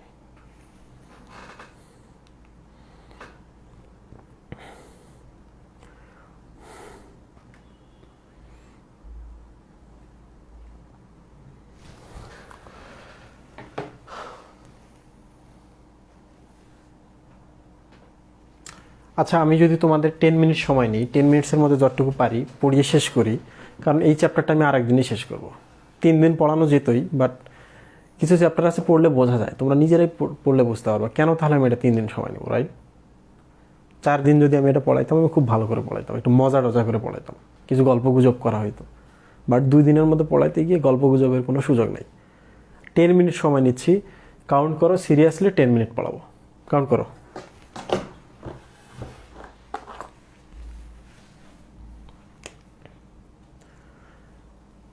পরীক্ষায় প্রশ্ন আসবে কোথা থেকে? পত্ররন্ধ্র আর পানি পত্ররন্ধ্রের মধ্যে পার্থক্য আসবে, এখান থেকে প্রশ্ন হবে, এটা খুব ভালো করে মনে রাখবা। পত্ররন্ধ্র মানে হচ্ছে পাতার ছিদ্র, যেটা দিয়ে কার্বন ডাইঅক্সাইড ঢুকতেও পারে, বের হতে পারে, অক্সিজেন ঢুকতেও পারে, বের হতে পারে, এবং পানি বের হতে পারে পাতার যে রন্ধ্র, প্রচ্ছেদনের মাধ্যমে, রাইট? পানি পত্ররন্ধ্র মানে কি? যেটাতে পানি বের হবে। কখন পানি বের হবে সুই ভাই? যখন খুব গরম তখন পানি বের হবে, রাইট? যখন উদ্ভিদ বেশি পানি পাবে তখন পানি বের হবে, ঠিক কি না? পানিগুলো কিভাবে আসবে? নিচে মনে হয় চাপ পড়তেছে, যে প্রচুর চাপ মূলের কাছে, তো মূলের চাপে পানিগুলো সবগুলো পাতায় চলে আসে, পাতা দিয়ে ফোটায় ফোটায় ফোটায় ফোটায় পানি পড়ে, বুঝলেন? তাহলে পাতার যে ছিদ্র দিয়ে পানি পড়তেছে, এদেরকে আমরা শুধু পত্ররন্ধ্র বা পাতার ছিদ্র বলবো না, এদেরকে বলবো পানি পত্ররন্ধ্র। এটার নাম হচ্ছে হাইডাথোড। হাইডাথোডের বিস্তারিত ব্যাখ্যা আমি টিফিনে দিয়েছি। তাহলে বলো তো, হাইডাথোড দিয়ে কেন পানি বের হয়? কারণ মূলে পানিগুলো চাপ দিচ্ছে, মূলত চাপের জন্য, মূলের পানির চাপের জন্য। ক্লিয়ার? তাহলে 2টা প্রশ্ন আমরা পেলাম। পানি বের হয় যে পত্ররন্ধ্র দ্বারা, হাইডাথোড। কেন হাইডাথোড দিয়ে পানি বের হয়? মূলত চাপের জন্য। 3 নম্বর প্রশ্ন হতে পারে এখান থেকে, পানিটা যে বের হচ্ছে এইটার নাম কি? এটার নাম হচ্ছে গাটেশন। গাটেশন, শন মানে প্রক্রিয়া, আর গাটেশন পুরো শব্দের অর্থ কি টিফিনে আছে, দেখে নিবা। ঠিক আছে? তাহলে 3টা শব্দ এখান থেকে আসবে। দেখো গাটেশন কি আমি দেখো লিখেছিলাম, কোন চাপের কারণে? মূলত চাপের কারণে। ক্লিয়ার? কোন কোন উদ্ভিদের ক্ষেত্রে এটা দেখা যায়? মনে রাখবো, আমরা কিন্তু এটা দেখতে পাই না, কারণ পানি বের হওয়ার সাথে সাথেই বাতাসে মিশে যায়। ঘাস, ঘাসে দেখতে পাই আমরা এটা, কচুতে দেখতে পাই আমরা, টমেটোতে দেখতে পাই। ঘাস কাটো, ঘাস, কচু, টমেটো। এইটা থেকে প্রশ্ন হতে পারে যে হাইডাথোড নেই কাদের, পানি পত্ররন্ধ্র নেই কাদের। শেষ। তোমরা তো জানোই যে একটা উদ্ভিদের ক্ষেত্রে নিচ থেকে যে পানি উঠতেছে উপরে, উপর থেকে খাবার নামতেছে নিচে, তো এগুলোর নাম হচ্ছে, যেহেতু খাবার নামছে তাহলে এগুলোর নাম হচ্ছে ফুড। তাহলে ফুড পরিবহন করে ফ্লোয়েম নামক পরিবহন টিস্যু। পানি নিয়ে যাচ্ছে জল, তাহলে জল মানে হচ্ছে জাইলেম নামক টিস্যু। তাহলে পাতায় পানি বের হচ্ছে, গাটেশন হচ্ছে, রাইট? তার মানে নিচে মূলত চাপের জন্য পানি যাচ্ছে, কোনটা দিয়ে? ফ্লোয়েম দিয়ে নাকি জাইলেম দিয়ে? জাইলেম দিয়ে, কারণ জাইলেম দিয়ে জল দেয়, তাহলে ফ্লোয়েমটা মিশাই দিলাম। জাইলেম 4 ধরনের আছে, এর মধ্যে একটা হচ্ছে ট্রাকিড। ট্রাকিড মানে কি, এটা নিয়ে আমি কিন্তু এই চ্যাপ্টারে টিফিনে ব্যাখ্যা লিখেছি, তোমরা একটু দেখবা, ছবি সহ দেওয়া আছে। তাহলে মনে রাখবা, মূলত চাপের কারণে ট্রাকিডের মাধ্যমে পত্ররন্ধ্রে পানি যায়, এইটা বের হয়ে যায় গাটেশন প্রক্রিয়ায়। কোন কোন উদ্ভিদে? ঘাস কাটো, ঘাস, কচু, টমেটোতে পানি বের হওয়ার নাম কি? গাটেশন। দেখো আমি কিন্তু পড়িয়ে ফেলেছি। ওকে, তাহলে পার্থক্যটা তোমরা একটু পড়ে নিবা পত্ররন্ধ্র এটার মধ্যে। 2 নম্বর হচ্ছে পত্ররন্ধ্রের প্রকারভেদ, খুব দ্রুত দেখো। পাতা, পাতার মধ্যে একটা ছিদ্রপথ আছে, সেই ছিদ্রপথের 2 সাইডে 2টা কোষ আছে, এগুলোকে বলা হয় রক্ষী কোষ। ছোট বড় করে দিই, এই 2টা হচ্ছে রক্ষী কোষ। এই যে এটা হচ্ছে ওপেনিং, যেটাতে হচ্ছে গ্যাসগুলো আদান প্রদান হয়, কার্বন ডাইঅক্সাইড, অক্সিজেন, পানি বের হয়। ওকে, তো এগুলো হচ্ছে রক্ষী কোষ বা গার্ড সেল, যারা ছিদ্রটাকে রক্ষা করছে, গার্ড করছে, মানে বন্ধ ওপেনিং ওরাই করতেছে। তো এদের চারপাশে কিছু কোষ থাকে, এই কোষগুলোকে বলা হচ্ছে সহযোগী কোষ বা সাবসিডিয়ারি কোষ। অ্যাসিস্ট্যান্ট সেল, সাবসিডিয়ারি সেল বা সহযোগী কোষ। ক্লিয়ার? রক্ষী কোষের সহযোগী কোষ। তো স্টুডেন্ট দেখো, আজকে কিন্তু পড়া আমি শেষ করে ফেলছি। এখন এই যে কোষগুলো ছিল, সহযোগী কোষগুলো ছিল, বিভিন্নভাবে থাকতে পারে। দেখো, যদি কখনো এমন হয় যে এখানে 2টা কোষ আছে, তাহলে আমরা বলতেই পারি যে 2টা সাইট আছে, ডাই সাইট। তাহলে এই পত্ররন্ধ্রটার নাম হচ্ছে ডায়াসাইটিক পত্ররন্ধ্র। ডাই মানে হচ্ছে 2, দুইটা সাবসিডিয়ারি কোষ, কোষ মানে হচ্ছে সাইট, তাহলে এটার নাম হচ্ছে ডায়াসাইটিক পত্ররন্ধ্র। ক্লিয়ার? তো মাঝে মাঝে এমন হয় যে এই কোষগুলো এইভাবে থাকে না, কোষগুলো থাকে হচ্ছে এই যে দুই পাশে দেখো রক্ষী কোষ,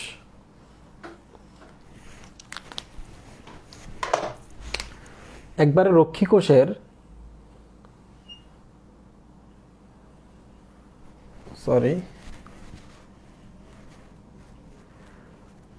রক্ষী কোষের পার্শ্বে থাকে, জাস্ট পার্শ্ব বরাবর। তাহলে আমরা বলতেই পারি পার্শ্ব মানে হচ্ছে কি ল্যাটেরাল, বা পার্শ্ব মানে হচ্ছে প্যারা। এই যে বলেছিলাম না মাঝ বরাবর যদি আমি কাটি এটা হচ্ছে মিড লাইন বা মিডিয়ান লাইন। মিড লাইনে যদি এই পাশে কাটি তাহলে আমরা বলতে পারি যে এই লাইনের পার্শ্বের লাইন এটা প্যারালাল। প্যারালাল মানে কি একটা লাইনের পাশের লাইনটাকে বলে প্যারালাল লাইন। ঠিক তেমনি রক্ষী কোষের জাস্ট পাশে থাকলে এটার নাম হচ্ছে প্যারাসাইটিক, পাশের কোষ প্যারাসাইট। ক্লিয়ার? প্যারাসাইটিক পত্ররন্ধ্র এটা। মাঝে মাঝে দেখা যায় যে এইরকম নাও থাকতে পারে, এরকম থাকতে পারে। তো এখন দেখো আমি এটাও সরাই দিই, এটা হচ্ছে রক্ষী কোষ। ধরা যাক এখানে একটা কোষ আছে, এখানে একটা কোষ আছে, এখানে আছে। তো দেখো ছবিটা আসলে ঠিক হয়নি, কাছাকাছি হয়েছে, বইয়ে সুন্দর দেওয়া আছে। এইটাকে বলা হয় অ্যানআইসোসাইটিক। আইসো মানে প্যারাসাইটিকের মতো না, পার্শ্ব বরাবরের মতো না, জাস্ট দুইটা আর একটা থাকবে যারা হচ্ছে ঠিকঠাক বিন্যাস থাকে না। এই মানে হচ্ছে নয় বা উইদাউট, আইসো মানে হচ্ছে সেম, মানে প্যারা নয়, পার্শ্বে নয়। এই যে তিনটা কোষ আছে এটাকে বলে অ্যানাইসোসাইটিক। যদি কখনো এমন হয় যে এখানে চারটা কোষ হয়ে গেছে তাহলে আমরা বলতে পারি না 4 কোষের পত্ররন্ধ্র বা টেট্রা কোষের পত্ররন্ধ্র, টেট্রাসাইটিক। ক্লিয়ার? তো আরও আছে অ্যাক্টিনোসাইটিক। প্রিয় স্টুডেন্ট, অ্যাক্টিনোসাইটিকটা আমি শুধু বোঝাই। পত্ররন্ধ্র অ্যাক্টিন মানে কি তোমরা তো জানো যে অ্যাক্টিন মানে হচ্ছে সুতা, বা টিন মানে হচ্ছে কি ফাইবার বা থ্রেড, থ্রেড বা সুতা, তাই না? তো মাঝে মাঝে হয় কি যে সুতার মতো এই বরাবর, এই বরাবর, এই বরাবর, মানে লম্ব বরাবর আছে।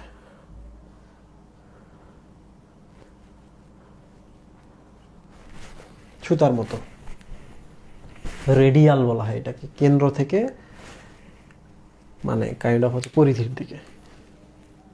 তো এইটার নাম হচ্ছে অ্যাক্টিনোসাইটিক, মানে সুতার মতো হয়ে আছে বা রেডিয়াল হয়ে আছে। কাদের রেডিয়াল? পত্ররন্ধ্র বা রক্ষী কোষের রেডিয়ালি, সুতার মতো। মাঝখানটা বাঁশ, সুতা দিয়ে আমরা টেনে রাখছি, মাঝখানে একটা কারেন্টের পিলার, সুতা দিয়ে আমরা টেনে রাখছি, রাইট? তো যাই হোক, অ্যানোমোসাইটিক মানে হচ্ছে যাদের নাম পরিচয় নাই, মানে আশেপাশে যে কোষগুলো আছে এখানে, এই কোষগুলো আর এই কোষগুলোর মধ্যে কোনো পার্থক্য করা যাচ্ছে না, এটা হচ্ছে অ্যানোমোসাইটিক, মানে নামহীন। তো যাই হোক, আজকে আমি সবগুলোই পড়িয়েছি। আমার টার্গেট ছিল সব পড়ানো, একটু বোরিং হবার সব পড়াইতে গেলে। এডমিশন ক্লাসগুলো এরকম হওয়ার কথা আসলে না, তবে যথেষ্ট আমরা মাঝে মাঝে মজা করে ক্লাস করাই। আজকে বেশি তথ্য বেশি পড়তে হবে, পরের দিনে যেন প্রেশারটা কমে, কারণ পরের দিনে আমরা একবীজপত্রী, দ্বিবীজপত্রী, মূল, কাণ্ড, পাতা পার্থক্য পড়ব, তাই না? তোমরা কমেন্টে বলো আর কোনো প্রবলেম আছে কি না, 2-1টা প্রশ্ন করো, দিন আমরা চলে যাবো।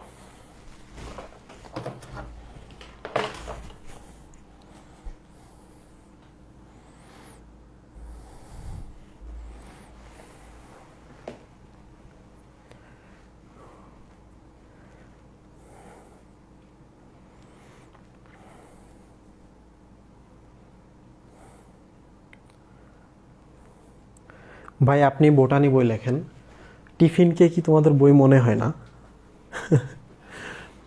টিফিন বোটানিটা খুবই একটা ভালো বই।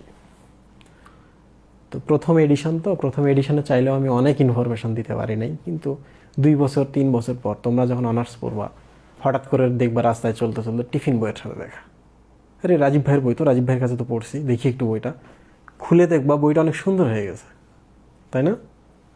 এটা সময় আসলে কিন্তু টিফিন বইটা সব থেকে সেরা বই হবে, এটা মাথায় রাখবা। টিফিন তো সহায়ক। রিসাদুস সালেহিন রাফসান, টিফিন আসলে সহায়ক বই কোনটা জানো? সহায়ক বই হচ্ছে গাইড বইগুলা, যারা হচ্ছে তোমাদের পথ নির্দেশনা করছে। তো টিফিন বইকে তোমরা যদি গাইড হিসাবে নাও, গাইড টিফিন বইটাকে যদি মনে করো যে ওই বইটা বুঝতে পারছি না, এখানে ব্যাখ্যা দেওয়া আছে, তাহলে এই বইটা দেখি। ইটস নট লাইক সহায়ক। তোমার ফ্লোয়েম পড়তে ইচ্ছা করতেছে বা হচ্ছে ট্র্যাকিট পড়তে ইচ্ছা করতেছে, তোমার বইয়ের মধ্যে নেই, আমার টিফিনের মধ্যে আছে। তো এখন বলো তো, এটা কি সহায়ক? সব বই বাদ দিয়ে কিন্তু এটা খুঁজতেছো। মনে করো তুমি ইন্টারমিডিয়েটে পড়ো না, তাহলে ট্র্যাকিট খুঁজতে কোথায় যেতে হবে? টিফিন বইয়ে যেতে হবে। তাহলে টিফিন বই কি কারোর সহায়ক হলো তখন? না। একটা সময় চলে আসবে, আমার ইচ্ছা ছিল যে আমি টেক্সট বুক লিখবো, কিন্তু টেক্সট বুক লিখতে গেলে মেলা ঝামেলা আছে। আমাকে কোনো একটা জায়গায় টিচার হতে হতো, কিংবা পিএইচডি হোল্ডার হইতে হতো, আরও অনেক ব্যাপার স্যাপার আছে, টেবিলের নিচের ব্যাপার আছে। তো এগুলো আমার পক্ষে সম্ভব না। তাহলে আমি এইভাবেই।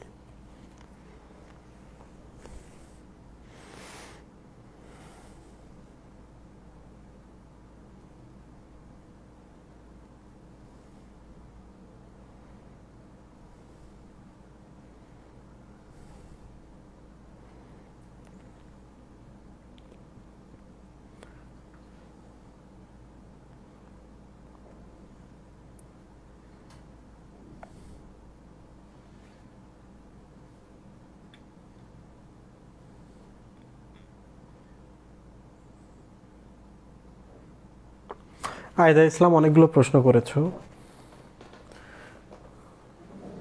মূলত চাপের জন্য পত্ররন্ধ্র দিয়ে পানি নির্গত হয় না কেন? এটা 9 নম্বর চ্যাপ্টার পড়ার সময় আমরা বুঝতে পারবো কেন পত্ররন্ধ্র দিয়ে পানি নির্গত হয়। মানে বাষ্পাকারে পানি নির্গত হয়, প্রস্বেদন ঘটে। আর মূলে যখন চাপ হবে সরাসরি পানিকেই পাঠায় দেয়, পানিগুলো তখন গড়িয়ে গড়িয়ে বের হয়ে যায়। তো পানি পত্ররন্ধ্র দিয়ে চাপের জন্যই হয় এটা, চাপ বেশি, পানি বের হয়ে যাচ্ছে। আবার প্রস্বেদনের ক্ষেত্রে চিন্তা করো, পত্ররন্ধ্রের ক্ষেত্রে চাপের জন্য কিন্তু হচ্ছে না, অতিরিক্ত পানিগুলো আছে বাইর করে দিচ্ছে। তো ওগুলো হাওয়া হিসেবে চলে যাবে, গ্যাসীয় মানে গ্যাস আকারে বা হচ্ছে জলীয় বাষ্প আকারে। এপিথেলিয়াম পত্ররন্ধ্রে থাকে না কেন? এটা একটা বড় ব্যাখ্যা আছে, আমি পরের দিন ক্লাসে আমি এটা বলবো না এখন, এপিথেম বা এপিথেলিয়ামের কথা।